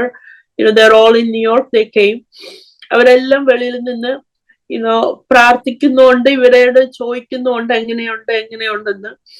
അത് കഴിഞ്ഞ് ഞാൻ സെഡേഷനിൽ നിന്ന് എണ്ണിച്ചപ്പോഴ് ഞാൻ മെന്റലി പ്രിപ്പയർ ചെയ്തേക്കുവാണ്, എനിക്ക് ഇവിടെ ട്രേക്ക് കാണും. അപ്പൊ ഞാൻ എണ്ണിച്ചപ്പം ഞാൻ ചോദിച്ചു, എന്റെ ഫേസ് മൊത്തം പോയോ, എത്രയും പോയെന്ന് ചോദിച്ചു. അന്നേരം എന്നോട്, എനിക്ക് അന്ന് ശരിക്കും ഓർമ്മയില്ല, in and out of sedation. അപ്പൊ ചാച്ചയും എന്റെ സിസ്റ്റർ-ഇൻ-ലോയും പറഞ്ഞു, ബിൻസി അവർക്ക് ഫേസ് റിമൂവ് ചെയ്യേണ്ടി വന്നില്ല, പക്ഷെ പല്ലെല്ലാം എടുത്തു, ഈ സൈഡിലെ പല്ലെടുത്തു, ബോണൊക്കെ എടുത്തു, കംപ്ലീറ്റ്ലി ബോണൊക്കെ എടുത്തു. എന്നാലും it has not spread to the ബ്രെയിനിലോട്ട് പോയില്ല. ദൈവം നമ്മളുടെ പ്രാർത്ഥന കേട്ടു. ദൈവം അതിശയകരമായി, ഈവൻ സർജൻസിന് പോലും അതിശയകരമായി എന്റെ ആ റെസ്പോൺസ്. യൂഷ്വലി എനിക്ക് ഇവിടെ കിഴിക്കേണ്ടി പോലും വന്നിട്ടില്ല. ബിക്കോസ് ഒരു മാംസം എടുത്ത് നമ്മുടെ നോസിന് താഴെ വെക്കുന്നുണ്ട്, ഒരിക്കലും ബ്രീത്ത് ചെയ്യാൻ പറ്റത്തില്ല right away, because it's so swollen. പക്ഷെ ഞാന് എന്റെ ട്യൂബ് മാറ്റിയ ഉടനെ തന്നെ ബ്രീത്ത് ചെയ്യാൻ തുടങ്ങി. എന്നിട്ട് എന്നോട് പറഞ്ഞു, നീ ഒരു ഫൈറ്റർ ആണ്, ബിക്കോസ് ഞങ്ങൾ വിചാരിച്ചിട്ട് സ്ട്രൈക്കിൽ കൂടെ ഒരാഴ്ചയെങ്കിലും ബ്രീത്ത് ചെയ്യേണ്ടി വരും. പക്ഷെ നീ ട്യൂബ് മാറ്റിയ ഉടനെ തന്നെ ബ്രീത്ത് ചെയ്യാൻ തുടങ്ങി. സംസാരിക്കരുതെന്ന് പറഞ്ഞായിരുന്നു. ഞാൻ അന്ന് രാത്രിയിൽ ഏറ്റവും കൂടുതൽ സംസാരിച്ചു. വേദന ഉണ്ടോ അന്നേരം നമ്മിങ് ചെയ്തു വെച്ചേക്കുവന്നല്ലോ. ഞാൻ ഓൾറെഡി റെഡിയാ വീട്ടിൽ പോവാൻ. അന്നേരം പറഞ്ഞു, പറ്റത്തില്ല, വീട്ടിൽ പോകാൻ പറ്റത്തില്ല, കഴിക്കാൻ പറ്റാതെ മൂക്കിൽ കൂടെ ട്യൂബൊക്കെ ഇട്ടു. ഞാനിങ്ങനെ വളരെ ഹാപ്പി ആയിട്ടിരുന്നു. പിറ്റേ ദിവസം സർജൻ എന്നോട് വന്നപ്പം പറഞ്ഞു, എന്തോ കാണുന്നത്, ഇത്രയും ഹ്യൂജ് സർജറി ചെയ്തിട്ട് നീ ഇവിടെ തമാശം പറഞ്ഞ എല്ലാരോടും വർത്താനം പറഞ്ഞു. നീ വർത്താനം പറയുന്നത് കുറയ്ക്കും, ബിക്കോസ് ഇവിടെ എല്ലാം മുറിച്ചു വെച്ചേക്കുമല്ലേ, അന്നേരം വേദന എടുക്കും. ഈ നമ്മി ചെയ്തത് പോയി കഴിയുന്നുണ്ടെങ്കിൽ നിനക്ക് നല്ലോണം വേദന എടുക്കും. പക്ഷെ ദൈവിക സമാധാനവും സംരക്ഷണവും ഞാൻ എൻ്റെ ജീവിതത്തിൽ രുചിച്ചറിഞ്ഞത് ആ ദിവസമാണ്. വേദന ഉണ്ടായിരുന്നു, ഓബിയസ്ലി ക്യാൻസർ സർജറി, ഇത്രയും വലിയ സർജറി ചെയ്തത്. എന്നാലും താങ്ങാൻ കഴിയാത്ത പോലുള്ള ഒരു വേദന ജീവിതത്തില് ഞാൻ അനുഭവിച്ചില്ല. അത് ദൈവിക സാന്നിധ്യത്തിന്റെ മാത്രം. All the credits goes to God ഉള്ളൂ. അത് കഴിഞ്ഞപ്പോൾ വാ മൊത്തം കുത്തിക്കെട്ടും, ഈ മാംസം എടുത്തു വെച്ചതിന്റെയും വെയിൻ എടുത്തു വെച്ചതിന്റെ കഴുത്തും എല്ലാം പലയിടത്തൂടെ ട്യൂബും കൈയും എല്ലാം ഇത് ചെയ്ത് വെച്ചേക്കുവാണ്. പിന്നെ ഈ ഏത് മുറിവനാണെങ്കിലും യൂസ് ചെയ്യാൻ തുടങ്ങുമല്ലോ, കരിയുമ്പോഴത്തേന് ഇങ്ങനെ. അതാണെങ്കിൽ വായിക്കാവുമ്പോഴത്തേനും നമുക്ക് അൺകംഫർട്ടബിളും ഇറിറ്റബിളുമാ. നമ്മൾ വിഴുങ്ങാൻ പറ്റത്തില്ല, നമുക്കതിന് പിന്നെ തുപ്പിക്കൊണ്ടിരിക്കുകയാണ്. അങ്ങനെ വളരെ എനിക്ക് തനിയെ ഒന്നും എന്നെ ടേക്ക് കെയർ ചെയ്യാൻ പറ്റത്തില്ല. എല്ലാവരുടെയും ഒരു സഹായം വേണം. ഈ സർജറിയുടെ തലേ ദിവസം വരെ ഭയങ്കര ആക്റ്റീവായിട്ടിരുന്ന ഞാന് ഇപ്പൊ ആണെങ്കിൽ ബെഡ് റീഡൻ പോലെയുള്ള ഒരു അവസ്ഥയിലായി. എന്നാലും സർജൻസ് എല്ലാം ഹോപ്സും തന്നു, ഒരു കുഴപ്പമില്ല, എല്ലാം ടേക്ക് കെയർ ചെയ്തു എന്നുള്ള ഒരു മട്ടില്. പിന്നെ തെറാപ്പി, കീമോതെറാപ്പിയും ഇമ്മ്യൂണോതെറാപ്പിയും ഒക്കെ ചെയ്യുമ്പോഴത്തേനും എല്ലാം ഓക്കെ ആവും എന്നുള്ള മട്ടില്. അപ്പോൾ ഞാനും വിചാരിച്ചു, അന്നേരം എല്ലാരും പെൻ ഡോക്ടേഴ്സിനോട് വലിയ കാര്യമായിട്ട് ദേവർ വെരി പ്രൊഫഷണൽ, എന്നോട് വലിയ കാര്യമായിട്ട്, ഞാൻ അവിടുത്തെ സ്റ്റാഫും ആയിരുന്നു 12 years. അതുകൊണ്ട് റീനൽ ഡിപ്പാർട്ട്മെന്റിന് മൊത്തം എന്നെ അറിയാമായിരുന്നുകൊണ്ട്, so it was like a family.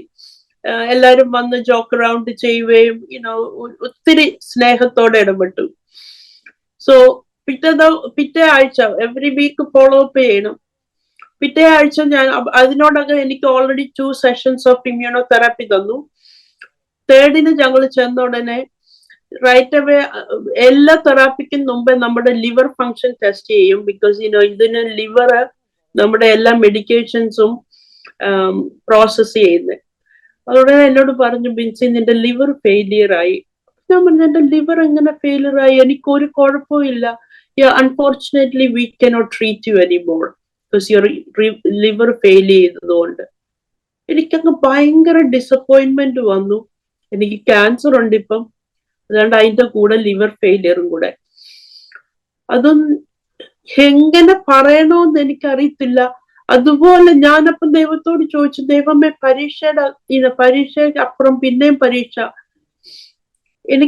ഞാൻ ഇതിന് മാത്രം എന്താണ് ചെയ്തത്? എന്നോട് എന്തിനെന്നെ ഇങ്ങനെ പിന്നെയും പരീക്ഷിച്ചുകൊണ്ടിരിക്കണം?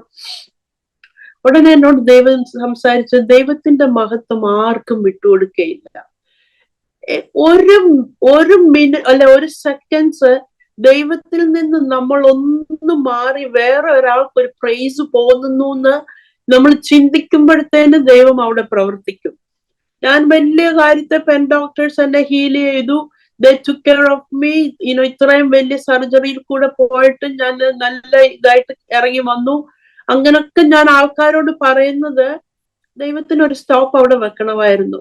All the honor and glory has to go to him. ദൈവം ചെയ്ത പ്രവൃത്തികൾ വർണ്ണിക്കുവാനായിട്ട് നമ്മളെ പല രീതിയിൽ കൂടെ ദൈവം കടത്തി വിട്ടു. അങ്ങനെ ലിവർ ഫെയിലിയർ ചെയ്തു. ട്രീറ്റ്മെന്റ് പറ്റത്തില്ല. അവരാ പറഞ്ഞത് ഇത് അഗ്രസീവ് ക്യാൻസർ ആണ്, വളരെ വേഗം പടർന്നുകൊണ്ടിരിക്കുവാണ്. അതുകൊണ്ടാണ് ഒരു സ്റ്റോപ്പ് ചെയ്യാൻ വേണ്ടിയാ ഈ ഇമ്മ്യൂണോതെറാപ്പി ചെയ്യേണ്ടത്. അത് കഴിയുമ്പോ എല്ലാ ദിവസവും പോയി ഞാൻ ലാബ് ടെസ്റ്റ് ചെയ്യണം. അതിനെക്കാട്ടിലും ഈ ലിവർ ഫെയിലിയർ ചെയ്തതും ഇതിന്റെ ഒക്കെ വാടയെന്ന് പറഞ്ഞാൽ ഭയങ്കര വാടയെ. റൂമിലോട്ട് കേറുമ്പോഴത്തേന് വാടയാ. അപ്പൊ എനിക്കങ്ങ് I feel bad for my children and my ചാച്ച. ബിക്കോസ് അവർക്ക് മൂക്ക് പൊത്തണ്ട. പക്ഷെ എനിക്ക് ഒരു നോസ്ട്രിലേ ഉള്ളു. ഇപ്പൊ മറ്റേ നോസ്ട്രിൽ അടച്ചു വെച്ചേക്കുമല്ലേ. എന്നിട്ട് തന്നെ എനിക്ക് ആ വാട ഭയങ്കര അസഹനീയമായിട്ട് തോന്നി. അപ്പം മറ്റുള്ളവർക്ക് എന്നാലും അവർ ഒരു ഇത് കാണിക്കാതെ എന്നെ ടേക്ക് കെയർ ചെയ്തു. 2ാമത്തെ ഇമ്മ്യൂണോതെറാപ്പിയുടെ എന്റെ കാല് വീക്കായി. എനിക്ക് നടക്കാൻ പറ്റത്തില്ല. ബാത്റൂമിലൊക്കെ പോണെങ്കിൽ ഏതിനും എനിക്ക് ഒരു പരസഹായം ഇല്ലാതെ പറ്റത്തില്ല. അങ്ങനെ എന്റെ ചേച്ചിയുടെ വീട്ടിൽ നിന്ന് 3 months എന്റെ കൂടെ വന്ന് നിന്നു. ബിക്കോസ് എനിക്ക് ഒന്നും ചെയ്യാൻ പറ്റാത്ത പോലെ വീക്കായി. പിന്നെ ചാച്ച ജോലിക്ക് പോകും, അല്ലെ ചില ദിവസം വീട്ടിൽ ഇരുന്ന് ചെയ്തു. എനിക്കങ്ങ് മനസ്സിനങ്ങ് വിഷമം. ഞാൻ എല്ലാരെയും ബുദ്ധിമുട്ടിക്കുവാണല്ലോ.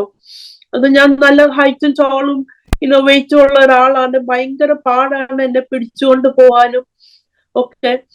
അത് കഴിയുമ്പോ ഈ ലിവർ ഫെയിലിയർ ആയതുകൊണ്ട് ചില മരുന്ന് എടുക്കുന്ന ഉടനെ എനിക്ക് സീച്ചർ വരും.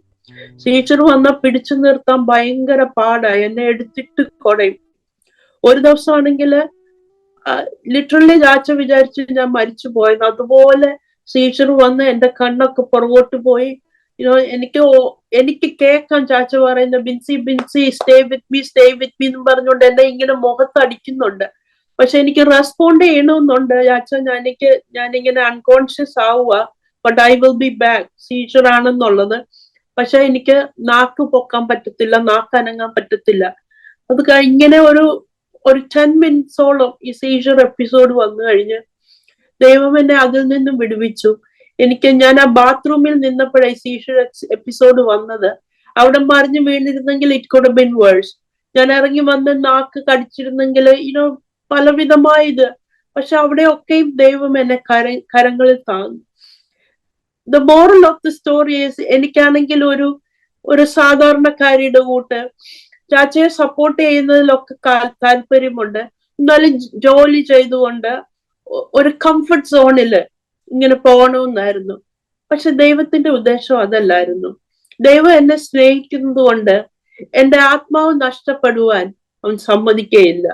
അതിനായി എനിക്ക് ചെറിയ ചെറിയ ഞാൻ ഇതൊക്കെ പറയുന്നത് ഒരു ഡീറ്റോർ നടത്തിക്കൊണ്ട് ഒരു റൈറ്റ് വേയിലൂടെ എന്നെ കൊണ്ടുപോകാൻ വേണ്ടിയായിരുന്നു. അത് ജീവിതത്തിന്റെ ചില മേഖലകളിൽ നമ്മളെ ചെറിയതായിട്ടൊന്ന് ഷെയ്ക്ക് ചെയ്യും. എന്നാലേ നമ്മൾ ദൈവത്തിങ്കിലേക്ക് നോക്കത്തുള്ളൂ. When we are at the lowest points, that's when we look up. ഞാൻ എപ്പോഴും എല്ലാവരോടും പറയും, എനിക്ക് കഴിക്കുന്നതും സംസാരിക്കുന്നതും വലിയ ഇഷ്ടം. അത് രണ്ടും എനിക്ക് പറ്റാതായിപ്പോയി. എന്റെ സ്പീച്ച് ഒട്ടും ക്ലിയർ അല്ലായിരുന്നു. ഞാൻ ആദ്യമൊക്കെ എഴുതി കാണിക്കുമായിരുന്നു. കുര്യൻ സാമുവൽ പാസ്റ്ററും ഫാമിലിയും അങ്കിളിന് അറിയാവുന്ന പറഞ്ഞോണ്ട് ഞാൻ പറയാം, അവരെന്നെ കാണാൻ വന്നു.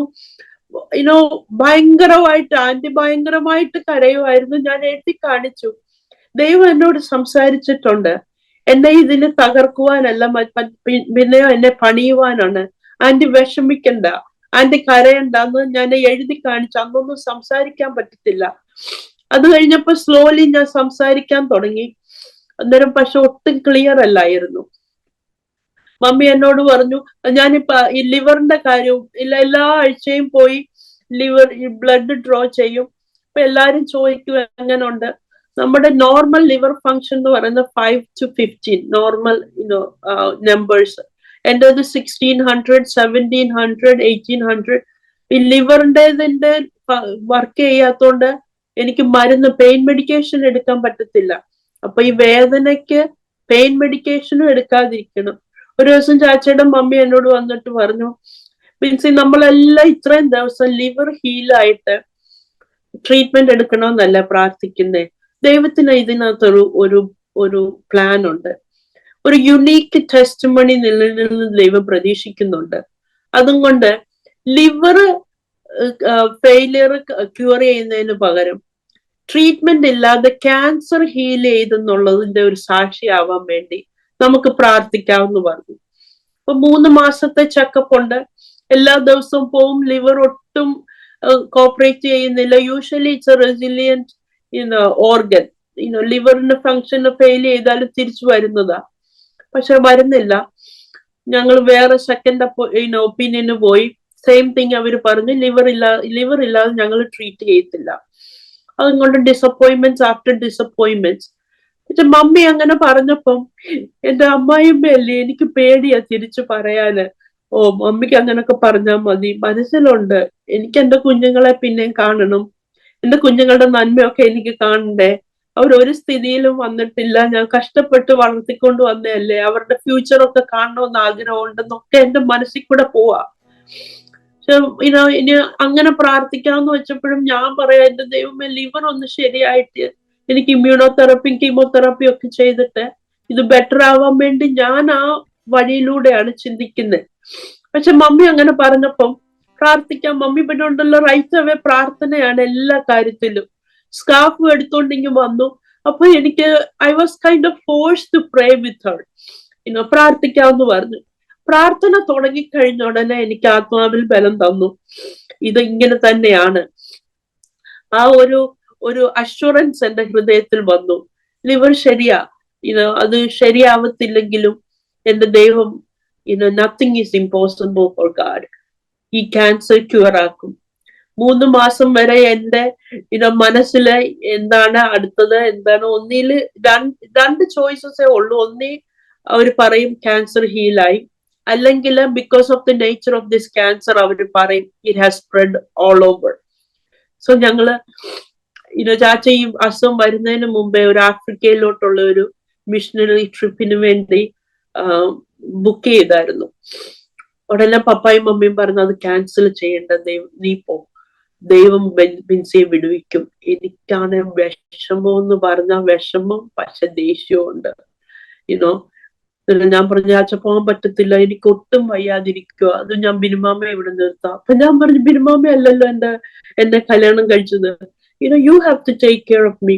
ഞാൻ പറഞ്ഞു, ബിൻസി ഇല്ല, ദൈവം നിന്നെ സൗഖ്യമാക്കും. അപ്പൊ ഈ 3 മാസത്തിന്റെ പെറ്റ് സ്കാൻ എന്ന് പറയുന്ന ഒരു സ്കാൻ ഉണ്ടല്ലോ, നമ്മുടെ സിസ്റ്റത്തിൽ ക്യാൻസർ സെൽ ഉണ്ടോ. അന്നേരം എന്റെ ചർച്ചിലെ ഒരു ആന്റി എന്നോട് വന്ന് പറഞ്ഞു, ബിൻസി പാസ്റ്റർ പോകുന്നത് നല്ലതായിരിക്കും, ദൈവം നിന്നെ സൗഖ്യമാക്കും. എനിക്ക് ആന്റിയോട് മനസ്സിൽ ഇവർക്കെല്ലാം പാസ്റ്ററിനോടാണല്ലോ ഇഷ്ടം, എന്നോട് ഇഷ്ടമില്ലല്ലോ എന്നൊക്കെ എനിക്കങ്ങ് മനസ്സിൽ തോന്നി.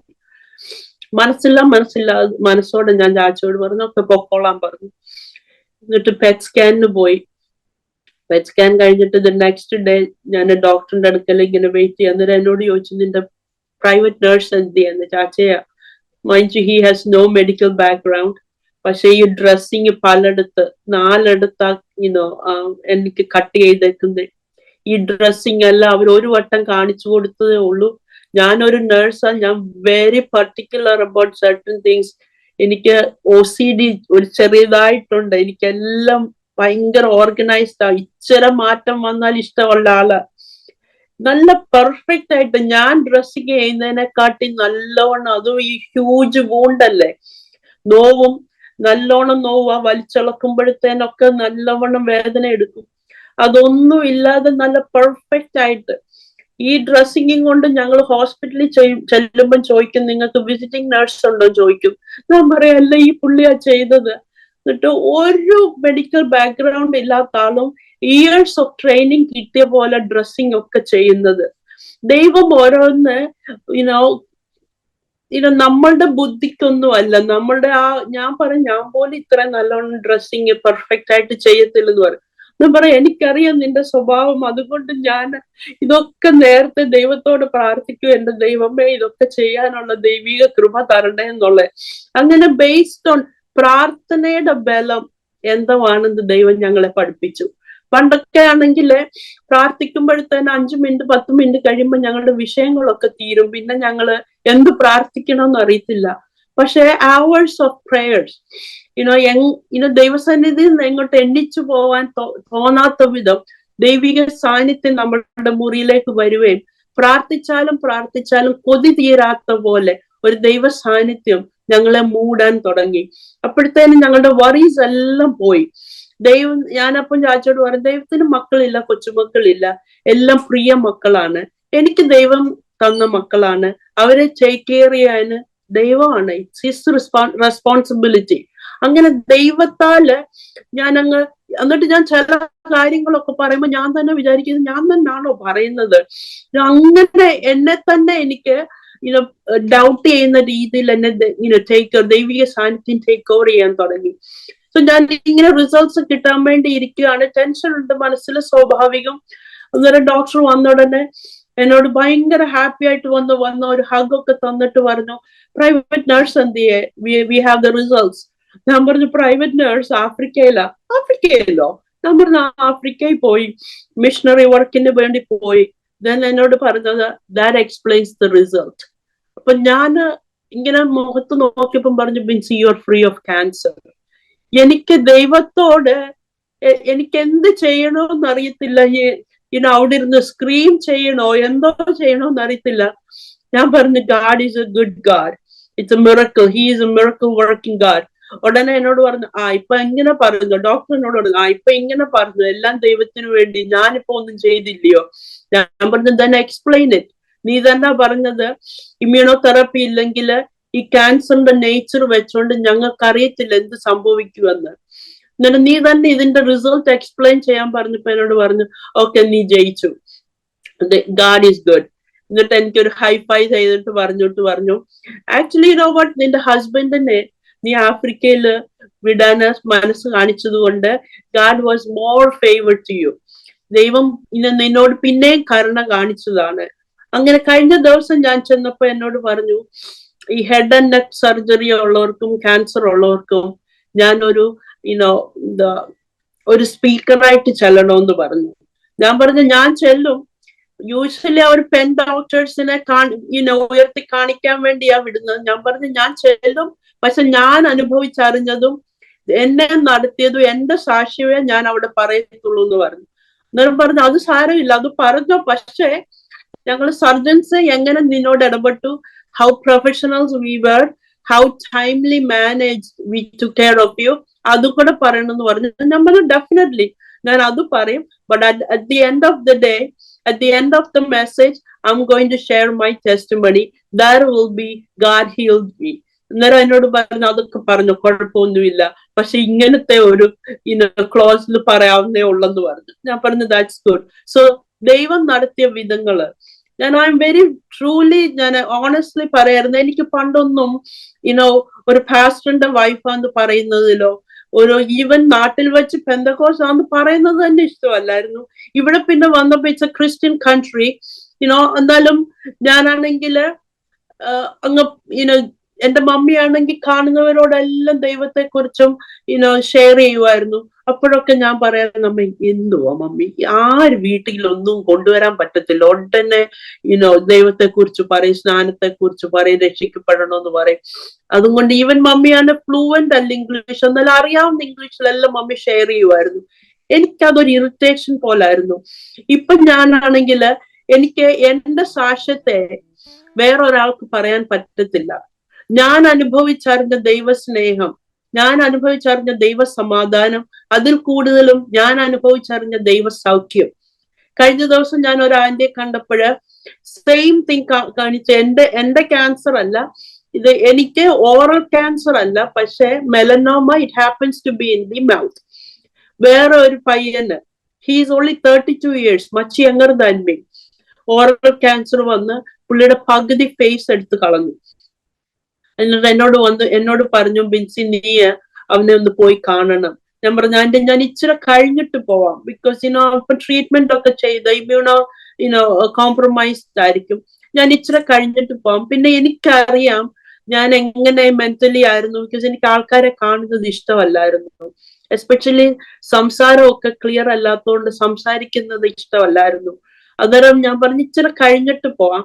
അത് കഴിയുമ്പോഴ് ഞാൻ എന്റെ ടെസ്റ്റിമണി ഷെയർ ചെയ്തിട്ട് ഒരു encouragement, I wanted to be encourage to many people. ദൈവം ചെയ്ത നന്മകള്, ദൈവം ചെയ്ത പ്രവൃത്തികള്, അത് പല വർഷം എടുത്തു. It's been 25 years that we've been married. 25 വർഷം എടുത്തു. പപ്പായും മമ്മി എപ്പോഴും പറയും, നിങ്ങൾ ദൈവവേലയ്ക്ക് വേണ്ടി സമർപ്പിക്കണം. പക്ഷെ ഞാൻ പല എക്സ്ക്യൂസസ് പറഞ്ഞിട്ടെ, ദൈവത്തോടുള്ള സ്നേഹമോ വിശ്വാസക്കുറവോ ഒന്നും അല്ലായിരുന്നു. പക്ഷെ എന്തുകൊണ്ടോ എനിക്ക് നഴ്സിംഗ് എന്റെ പ്രൊഫഷന് അത് ബിൽഡപ്പ് ചെയ്യണം, അത് എത്രയും ഉയരത്തിലെത്താമോ അതുപോലെ ഉയരത്തിലെത്തണം, എനിക്ക് എന്റെ ഫൈനാൻഷ്യലി സ്റ്റേബിൾ ആവണം, അങ്ങനൊക്കെയായിരുന്നു എന്റെ പ്രയോറിറ്റീസ്. പക്ഷെ ദൈവത്തിന്റെ ഹിതം അതല്ലായിരുന്നു. ഞാൻ പറഞ്ഞില്ല, പല പ്രവാചകർ പറയായിരുന്നു ബിൻസി ജോലി വിടുമെന്ന്.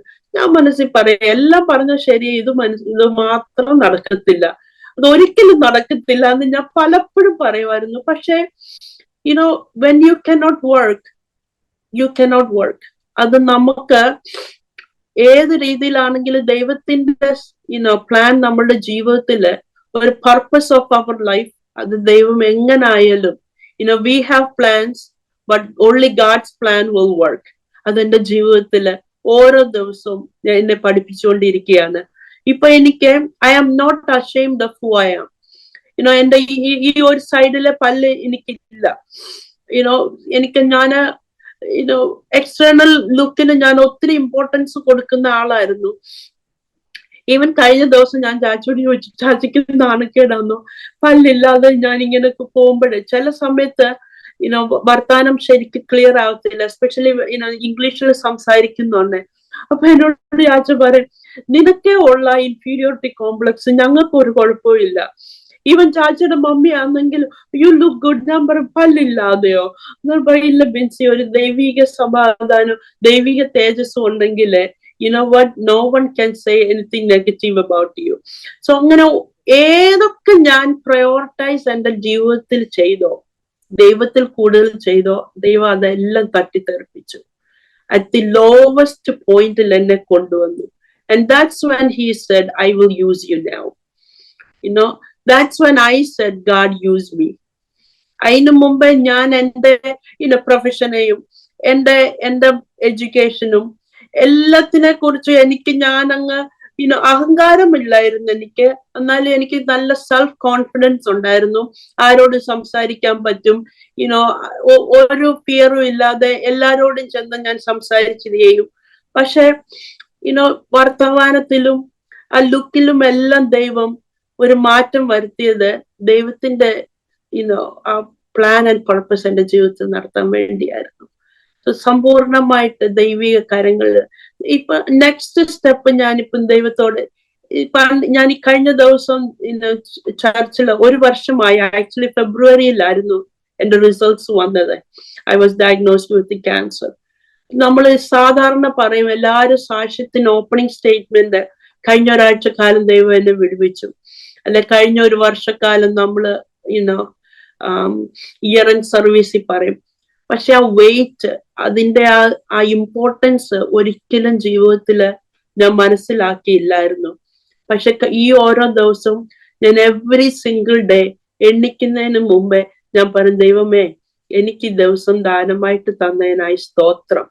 എനിക്ക് അവർ 6 മാസമാണ് കാലാവധി തന്നത് ഈ നേച്ചർ ഓഫ് ദിസ് ക്യാൻസർ. ഇപ്പൊ 1 വർഷമായി. ഞാൻ പറഞ്ഞു, every single minute that I have after that 6 months is by God's grace. ഞാൻ എത്ര നാൾ ജീവിക്കുമെന്ന് എനിക്കറിയത്തില്ല. It can come back, it may not come back, but every single day is a God's gift. every single day ദൈവം എനിക്ക് ദാനമായിട്ട് തരുന്നത് ദൈവിക രാജ്യത്തിന് വേണ്ടി ഒരു ഹംബിൾ സെർവന്റ് ആയിട്ട് ജീവിക്കുവാനാണ്. ഞാനും എന്റെ കുടുംബമോ ഞങ്ങളെ യഹോവയെ സേവിക്കും എന്നുള്ളത് ലിറ്ററലി ഞങ്ങളുടെ ജീവിതത്തില് അത് പ്രാപ്തരാക്കാനാണ് ഞങ്ങളിപ്പോ ആഗ്രഹിക്കുന്നത്. നിങ്ങൾ ഞങ്ങൾക്ക് വേണ്ടി പ്രാർത്ഥിക്കുന്നു. ദൈവത്തിന് മഹത്വം കരയറ്റുക, പറയാൻ വാക്കുകളില്ല. അതുപോലുള്ള വലിയ ജീവിതാനുഭവങ്ങളിലൂടെ കടന്നുപോയി. എന്നാൽ അതുകൊണ്ട് ഇന്ന് അല്ലേ ആ പഴയ ബിൻസി സിസ്റ്റർ അല്ല. ഒത്തിരി നമ്മളുടെ കാഴ്ചപ്പാടുകൾ മാറി. ജോലിയല്ല, അല്ലെങ്കിൽ കരിയറിലെ വളർച്ചയല്ല, ശരിയായ ഒരു ജീവിതത്തിൻ്റെ പർപ്പസ് എന്താണെന്നൊക്കെ തിരിച്ചറിയാൻ ദൈവം സഹായിച്ചു. അനേക ദൈവദാസന്മാരങ്ങനെ ദൂത് പറഞ്ഞെങ്കിലും അന്നൊന്നും അത് ഉൾക്കൊള്ളാൻ പറ്റിയില്ലെങ്കിലും ഇന്ന് ദൈവത്തിൻ്റെ ഒരു പരമാധികാരം എന്ന് മലയാളത്തിൽ പറയും, ദൈവത്തിൻ്റെ സോവർജിനിറ്റി, ദൈവത്തിൻ്റെ ഒരു ഗോഡ് ഈസ് സോവറിൻ ഗോഡ്. അപ്പം ദൈവം ഒരു വര വരച്ചിട്ടുണ്ടെങ്കിൽ അതിൽ നിന്ന് അങ്ങോട്ടും ഇങ്ങോട്ടും ഒരു മനുഷ്യനും പോകാൻ പറ്റത്തില്ല. അപ്പോൾ നമ്മളെ ദൈവം എന്താഗ്രഹിച്ചു, പ്രത്യേകിച്ചും ഇപ്പം ഞാൻ പറയുക, സിസ്റ്റർ ആ മോന് ബൈബിൾ കോളേജിൽ പോകണമെന്ന് പറഞ്ഞപ്പം ഒരു മദറിന്റെ റൈറ്റ് അവിടെ ഉപയോഗിക്കാൻ ശ്രമിക്കുക അല്ലേ, സി അപ്പം ദൈവം ഒരു ഡാഡിന്റെ റൈറ്റ് ഉപയോഗിക്കത്തില്ലേ? ഇപ്പം നമ്മളോട് ദൈവം പറയാം, മോനെ എനിക്ക് നിന്നെ ഈ വഴിയെ വിടണം, നമ്മൾ പറയാൻ പറ്റത്തില്ല കർത്താവേ. അപ്പം ജസ്റ്റ് ഗോഡ് യൂസ്ഡ് ആ ദൈവം പിതാവെന്ന ആ ഒരു റൈറ്റ് ഉപയോഗിച്ചു നമ്മളെ അവൻ്റെ വഴി കൊണ്ടുവന്നു. അല്ലാതെ ദൈവത്തിന് പണക്കുണ്ടായിട്ടോ ദൈവം വാശിക്കാരനായിട്ടോ ഒന്നുമല്ല. അപ്പനാണ്, നമ്മുടെ അപ്പനാണ്. ഒത്തിരി കാര്യങ്ങൾ എൻ്റെ മനസ്സിലൂടെ വന്നു. പ്രത്യേകിച്ചും ഒത്തിരി പ്രാർത്ഥിക്കാൻ ഒത്തിരി ആളുകളുണ്ടായിരുന്നു. പ്രയർ സപ്പോർട്ട് എന്ന് പറയണം, പേരൻസിൻ്റെ പ്രയർ, പേരൻസ് നിങ്ങളുടെ 2 ഭാഗത്തു നിന്നുള്ള പേരൻസിൻ്റെ പ്രയർ. ജോഷുവ ഈ ഒരു സിറ്റുവേഷനിലൂടെ പോകുമ്പോൾ ജോഷുവയുടെ കമൻസ് എന്തായിരുന്നെന്ന് അറിയാൻ എനിക്ക് ആഗ്രഹമുണ്ട്. ഹൗ ഹീ റെസ്പോണ്ടഡ്, ബിക്കോസ് ജോഷുവയെ ഞാനിപ്പോൾ കാണുന്ന ബൈബിൾ കോളേജിലേക്ക് വളരെ റാഡിക്കലായിട്ടുള്ളൊരു സ്റ്റെപ്പ് എടുത്തു പോയ ഒരാളായിട്ടാണ്. കാരണം ബാക്കിയുള്ള പലർക്കും എടുക്കാൻ പറ്റാത്തൊരു സ്റ്റെപ്പ്. അത് ഇന്ത്യയിലിരിക്കുന്ന ഞങ്ങൾക്ക് അത് എളുപ്പമാണ്, ഡെറാഡൂണിൽ പോയി പഠിക്കുക എന്ന് പറഞ്ഞാൽ. ഞങ്ങളെ സംബന്ധിച്ചിടത്തോളം ഡെറാഡൂണ് ഒരു നോർത്ത് ഇന്ത്യ സ്ഥലമായി, കേരളത്തിൽ നിന്ന് അങ്ങോട്ടൊന്ന് പോയി എന്നേ ഉള്ളൂ. പക്ഷേ അമേരിക്കയിൽ ജീവിച്ച ഒരു കുട്ടിക്ക് ഇന്ത്യയിൽ വന്ന് ആ സാഹചര്യവുമായിട്ട് ഇണങ്ങി പഠിക്കുക എന്ന് പറഞ്ഞാൽ ഇതിന് ആഴത്തിലൊരു സമർപ്പണമുണ്ട്. അതുകൊണ്ട് എനിക്ക് അറിയാൻ ആഗ്രഹമുണ്ട്, ജോഷുവ എന്ത് പറഞ്ഞു? ജോഷുവയുടെ ഒരു പ്രതികരണം എന്തായിരുന്നു? ഈ നാട്ടിൽ പോണമെന്ന് പറഞ്ഞപ്പോഴോ? അല്ലല്ല, ഈ ഒരു when you were going through that cancerous situations, about your sickness I am asking. Yeah, so ഞാൻ ആദ്യം എനിക്ക് അവനോട് പറയണമെന്നില്ലായിരുന്നു. പക്ഷേ like I said, ഞങ്ങൾ തമ്മിലുള്ള ഒരു ബോണ്ട് എനിക്ക് അവനിൽ നിന്ന് കവർ ചെയ്യണമെന്നും it was so hard for me to cover it from him. So ഞാൻ ആദ്യം പറഞ്ഞു. എന്നിട്ട് ഞാൻ ലൈക്ക് ഡോക്ടേഴ്സ് എന്നോട് പറഞ്ഞതുപോലെ, മോനെ ഇതൊരു ചെറിയൊരു ഇൻസിഡന്റാ, കുഴപ്പമില്ല, ഇറ്റ് വിൽ ബി ഫൈൻ. പക്ഷെ സെക്കൻഡ് ആയപ്പോ എന്നോട് അവന് ഇങ്ങോട്ട് പറഞ്ഞു, മാം നീ എന്നിൽ നിന്നൊന്നും ഹൈഡ് ചെയ്യരുത്, എനിക്കെല്ലാം അറിയണമെന്ന് പറഞ്ഞു. അന്നേരം ഞാൻ ഇങ്ങനെ ഇങ്ങനത്തെ ഈ ബാഡ് ന്യൂസ് കൊടുത്തു. പിന്നെ ഞാൻ അവനോട് ചോദിച്ചപ്പോ എന്നോട് പറഞ്ഞു, മാം ഞാൻ ഒരു രാത്രിയിലും മൊത്തം കടന്ന് കരഞ്ഞു. പക്ഷെ അത് കഴിഞ്ഞപ്പോ ഒരു ദൈവിക സമാധാനം എന്നിലോട്ട് വന്നു. എന്നിട്ട് എന്നെ വിളിച്ചിട്ട് പറഞ്ഞു, മാം നിനക്കൊന്നും സംഭവിക്കത്തില്ല, യു ബി ഫൈൻ. അപ്പൊ ഞാൻ വിചാരിക്കുകയും ചെയ്തു, നമുക്ക് അന്നൊക്കെ എല്ലാരും you be fine, you will be fine എന്ന് പറയുന്നുണ്ട്, നമുക്കത് കേൾക്കാൻ ഇഷ്ടമില്ല. Even though they are trying to encourage you. അപ്പൊ ഞാൻ പറയും, you be fine, it's easy for all of you guys to say it. പക്ഷേ this is what doctors saying that this is an aggressive, very rare cancer. So അന്നേരം എന്നോട് കുഞ്ഞു പറഞ്ഞതാ, ഞാൻ രാവിലെ അവന്റെ ഞാൻ പറയാൻ ഇഷ്ടമില്ല അവനോട്, അവന്റെ ഫൈനൽസ് നടക്കുമായിരുന്നു. അപ്പം കുഞ്ഞ് ഫോക്കസ് ചെയ്യാൻ പറ്റത്തില്ലെങ്കിലോ എന്ന് വെച്ചോണ്ടാ. അന്നേരം എന്നോട് പറയായിരുന്നു, മാം എന്നോട് ദൈവം സംസാരിച്ചു, നീ ഇതിൽ ഫോക്കസ് ചെയ്യ, mom will be taken care by me. So അവന് നല്ല ഹയസ്റ്റ് മാർക്കോടെ ആ സെമസ്റ്റർ കംപ്ലീറ്റ് ഫിനിഷ് ചെയ്യാൻ ദൈവം സഹായിച്ചു. സോ കുഞ്ഞിന് ഒരു എന്താ പറയുന്നത്, അങ്ങനൊന്നും ഒരു സ്ട്രോങ് ആയിട്ടുള്ള ഒരു കുഞ്ഞല്ലായിരുന്നു. പക്ഷെ ഈ സാഹചര്യം അവനെ സ്ട്രോങ് ആക്കി. ദൈവത്തിന് അസാധ്യമായിട്ടൊന്നുമില്ല. ദൈവം അവനോട് സംസാരിച്ചു. എന്നിട്ട് എന്നോട് വന്ന് പറഞ്ഞു, മാം നിന്നെ ഞാൻ അവന് വെക്കേഷന് വന്നപ്പോഴാണ് എനിക്ക് റേഡിയേഷൻ നടക്കുന്നത്. അപ്പൊ എന്നെ കുഞ്ഞു കൊണ്ടുപോകും രാവിലെ. അത് കഴിയുമ്പോഴേ ഈ റേഡിയേഷന് ചെല്ലുന്ന ഉടനെ എല്ലാരും കാണും, എല്ലാരും വീൽ ചെയറില്ല. അപ്പൊ ഞാൻ ചെല്ലുന്ന ഉടനെ ഭയങ്കര ചിരിച്ചും, ഞാൻ അങ്ങനത്തെ ഒരു ടൈപ്പാ. എന്നിട്ട് എന്നോട് പറഞ്ഞു, വീൽ ചെയർ ബുക്ക് ചെയ്യണമെന്ന് സോഷ്യൽ വർക്കർ പറഞ്ഞു. അപ്പൊ ഞാനും ജോഷുവായി അങ്ങോട്ടും ഇങ്ങോട്ടും നോക്കി ചിരിച്ചു.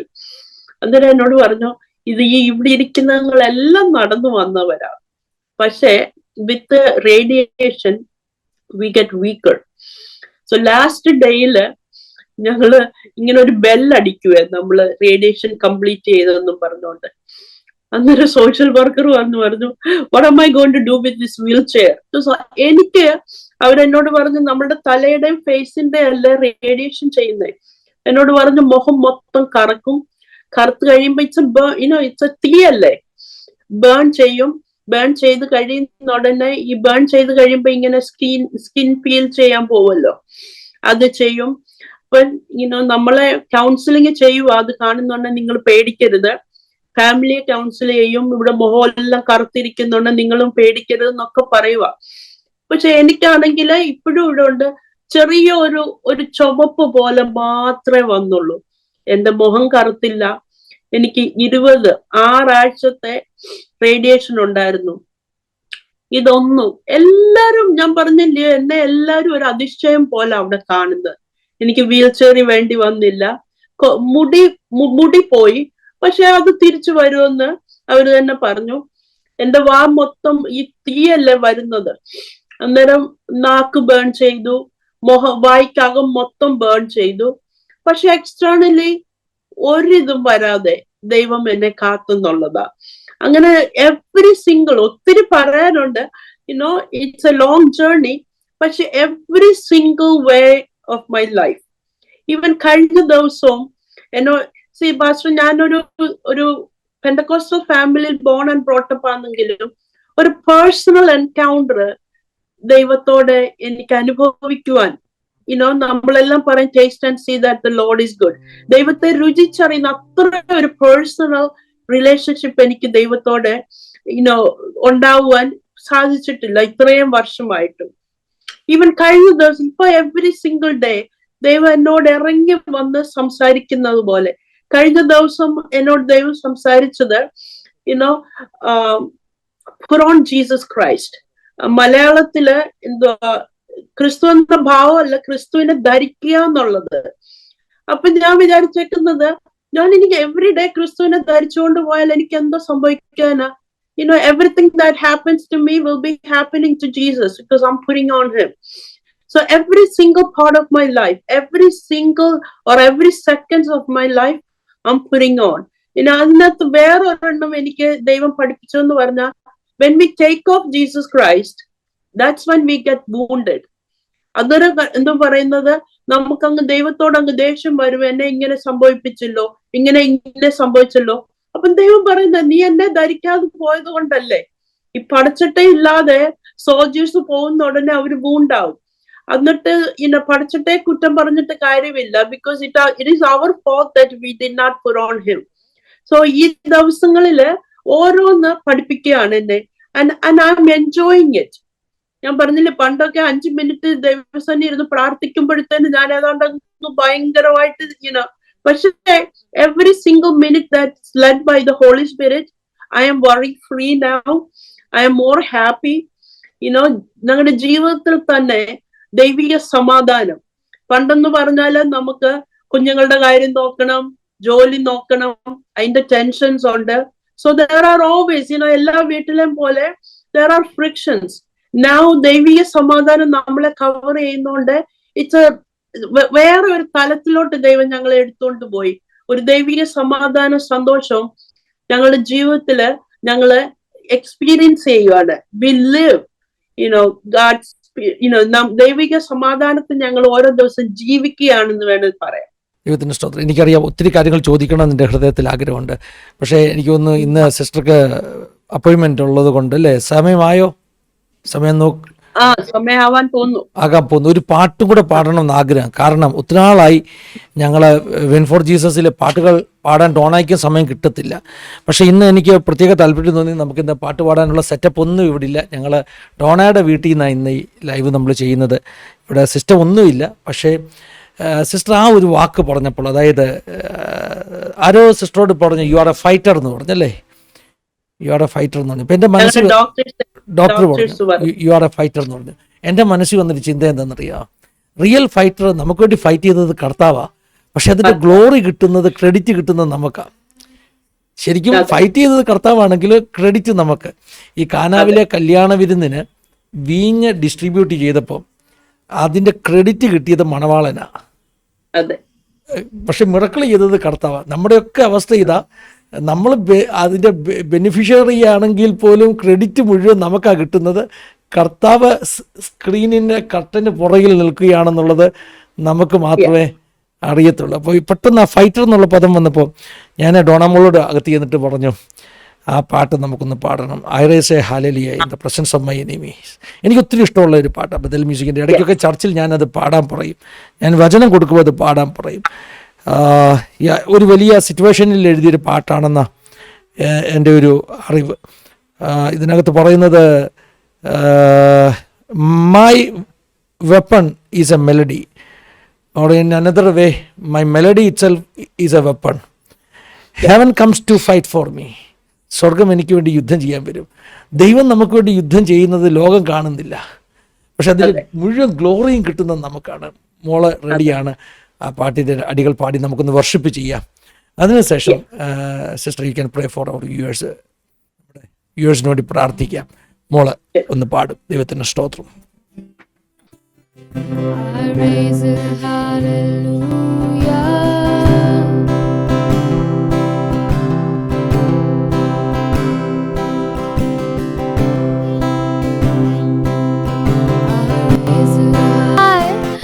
I'm gonna sing in the middle of the storm, louder and louder. You're gonna hear my praises roar. Up from the ashes, hope will. കേൾക്കാമല്ലോ അല്ലേ? കർത്താവിൻ്റെ സ്തോത്രം. നമുക്ക് നമ്മുടെ വ്യൂവേഴ്സിന് വേണ്ടി പ്രാർത്ഥിക്കാം. Sister, if you want to add something you can add. And നമ്മുടെ ഞാൻ ഒരു കാര്യം പറയാൻ പറ്റൂ. ഞാൻ ആദ്യമായിട്ട് എൻ്റെ പേരൻസ് ഞങ്ങളുടെ കൂടെ വന്ന് താമസിക്കുമ്പോഴേ ഈ ചാനലാണ് എപ്പോഴും കേട്ടുകൊണ്ടിരിക്കുന്നത്. അന്നേരം ചാച്ച പറയുമായിരുന്നു, എന്റെ കൂടെ സൺഡേ സ്കൂളിൽ പഠിച്ചതും അങ്ങനെയാണ്, ഈ നെയ്ബർ ആണെന്നൊക്കെ അറിയാമായിരുന്നു. എന്റെ പേരൻസ് പല സാക്ഷ്യം കണ്ട്, even when I was going through the radiation and cancer treatment, എന്റെ പേരൻസ് പലരുടെ സാക്ഷ്യം കണ്ടിട്ട് പറയായിരുന്നു, ബിൻസി ആ ദൈവം നമ്മുടെ ദൈവമാണ്, ആ ദൈവം നമുക്ക് വേണ്ടി പ്രവർത്തിക്കും. അത് I just wanted to say that ഞങ്ങൾക്ക് അതൊക്കെ വളരെ വളരെ അനുഗ്രഹമായിരുന്നു. ഞാൻ അത് ആദ്യം പറയണമെന്ന് പറഞ്ഞു, പക്ഷെ അതൊക്കെ വിട്ടുപോയതാണ്. നമുക്ക് പ്രാർത്ഥിക്കാം. പരിശുദ്ധ പിതാവേ, നിത്യദൈവമേ, ഇങ്ങനെ ഒരു സമർപ്പണം ഞങ്ങൾക്ക് ജീവിതത്തിൽ തന്നതിനായി സ്തോത്രം ചെയ്ത് സ്തുതിക്കുന്നു. പ്രത്യാല കർത്താവെ ഇതിൽ കൂടെ ശ്രമിക്കുന്ന എല്ലാവർക്കും കർത്താവ് ഇതൊരു അനുഗ്രഹമായി അവരുടെ ജീവിതത്തിൽ ഏതെല്ലാം അവസ്ഥകളിലൂടെ കടന്നു പോയാലും ഞങ്ങളെ കൈവിടാതെ കാക്കുന്ന ഒരു കർത്താവ് ഞങ്ങളുടെ ജീവിതത്തിൽ ഉണ്ടെന്ന് ഞങ്ങളെ ഓരോ ദിവസം പഠിപ്പിക്കുന്നതിനായി സ്തോത്രം ചെയ്ത് സ്തുതിക്കുന്നു. ഇത് കേൾക്കുന്നവർക്കെല്ലാം ഒരു ദൈവിക കൃപയും അനുഗ്രഹവും പ്രത്യാശയും ജീവിതത്തിൽ കൊടുക്കുവാൻ സ്വർഗ്ഗമെന്നെ സഹായിക്കണമേ. പ്രതിയാല കർത്താവെ ഇത് കോർഡിനേറ്റ് ചെയ്യുവാനായിട്ട് സാൻഡിയും ഹസ്ബൻഡിനെ യൂസ് ചെയ്യുന്നതിനായി സ്തോത്രം. പലവിധമായ പ്രയാസങ്ങളിലൂടെ പ്രശ്നങ്ങളിലൂടെ ഉള്ളവർക്കൊക്കെയും കർത്താവെ ഒരനുഗ്രഹവും ആശ്വാസമായി ഈ ദിവസങ്ങളിൽ അവരെ എടുത്തുപയോഗിക്കുന്നതിനായി സ്തോത്രം ചെയ്യുന്നു സ്തുതിക്കുന്നു കർത്താവെ. ദൈവിക കൃപ ഞങ്ങളെ ഓരോ ദിവസം പൊതിഞ്ഞുകൊള്ളണമേ. അങ്ങ് ഞങ്ങളുടെ ഗൈഡായി മെന്റോറായി ഓരോ ദിവസം ഞങ്ങളോട് കൂടെ ഇരിക്കണമേ എന്ന് പ്രാർത്ഥിക്കുന്നു. ഞങ്ങൾ പല സ്ഥലങ്ങളിലായിരിക്കുന്നെങ്കിലും ദൈവിക സാന്നിധ്യം കൃപയും ഞങ്ങളോട് പിരിയാതെ കൂടെ ഇരിക്കുന്നതിനായി സ്തോത്രം. തുടർന്ന് അങ്ങയുടെ സാന്നിധ്യത്തിന്റെ കൃപയിൽ ഞങ്ങളെ പിന്നെ മറിച്ചു കൊള്ളണമേ. ഞങ്ങൾ കർത്താവെ വീണ്ടും കാണുവോളം ദൈവിക കൃപ ഞങ്ങളോട് കൂടെ ഇരിക്കണമേ എന്ന് പ്രാർത്ഥിക്കുന്നു. സൗഖ്യമില്ലാതിരിക്കുന്ന ഓരോരുത്തർക്കായി സ്തോത്രം കർത്താവെ. ദൈവിക സൗഖ്യം അവരുടെ ജീവിതത്തില്, മനസ്സില്, കർത്താവെ ശരീരത്തില് എല്ലാം അനുഭവിച്ചറിയുവാൻ ഞങ്ങളെ കൊണ്ട് കർത്താവെ ഈ സാക്ഷ്യം കർത്താവ് അതൊരു മുഖാന്തരമാക്കി തീർക്കണമേ എന്ന് പ്രാർത്ഥിക്കുന്നു. പിതാവേ, ഞങ്ങൾക്കല്ല അങ്ങയുടെ നാമം മാത്രം എപ്പോഴും മഹത്വപ്പെടുവാന് അങ്ങ് ഞങ്ങളുടെ ക്രിയേറ്ററായി ഓരോ ദിവസം ഞങ്ങളോട് കൂടെ ഇരിക്കുന്നതിനായി സ്തോത്രം. എല്ലാ മാനം മഹത്വം അങ്ങയ്ക്ക് മാത്രം അർപ്പിക്കുന്ന കർത്താവേ. മനുഷ്യരിൽ ആശ്രയിക്കുന്നതിനേക്കാള് ഞങ്ങൾ യഹോവയിൽ ആശ്രയിക്കുന്നത് നല്ലതെന്ന് ഞങ്ങളുടെ ജീവിതത്തിൽ പിന്നെയും പഠിപ്പിക്കുന്നതിനായി സ്തോത്രം. അങ്ങയിൽ മാത്രം കൂടുതലായി ആശ്രയിച്ചുകൊണ്ട് ജീവൻ ഞങ്ങളെ ഓരോരുത്തരെയും സഹായിച്ചാട്ടെ യേശുവിൻ നാമത്തിൽ തന്നെ. ആമേൻ. ഞങ്ങളുടെ എല്ലാം നന്ദി സ്നേഹം അറിയിക്കുകയാണ്.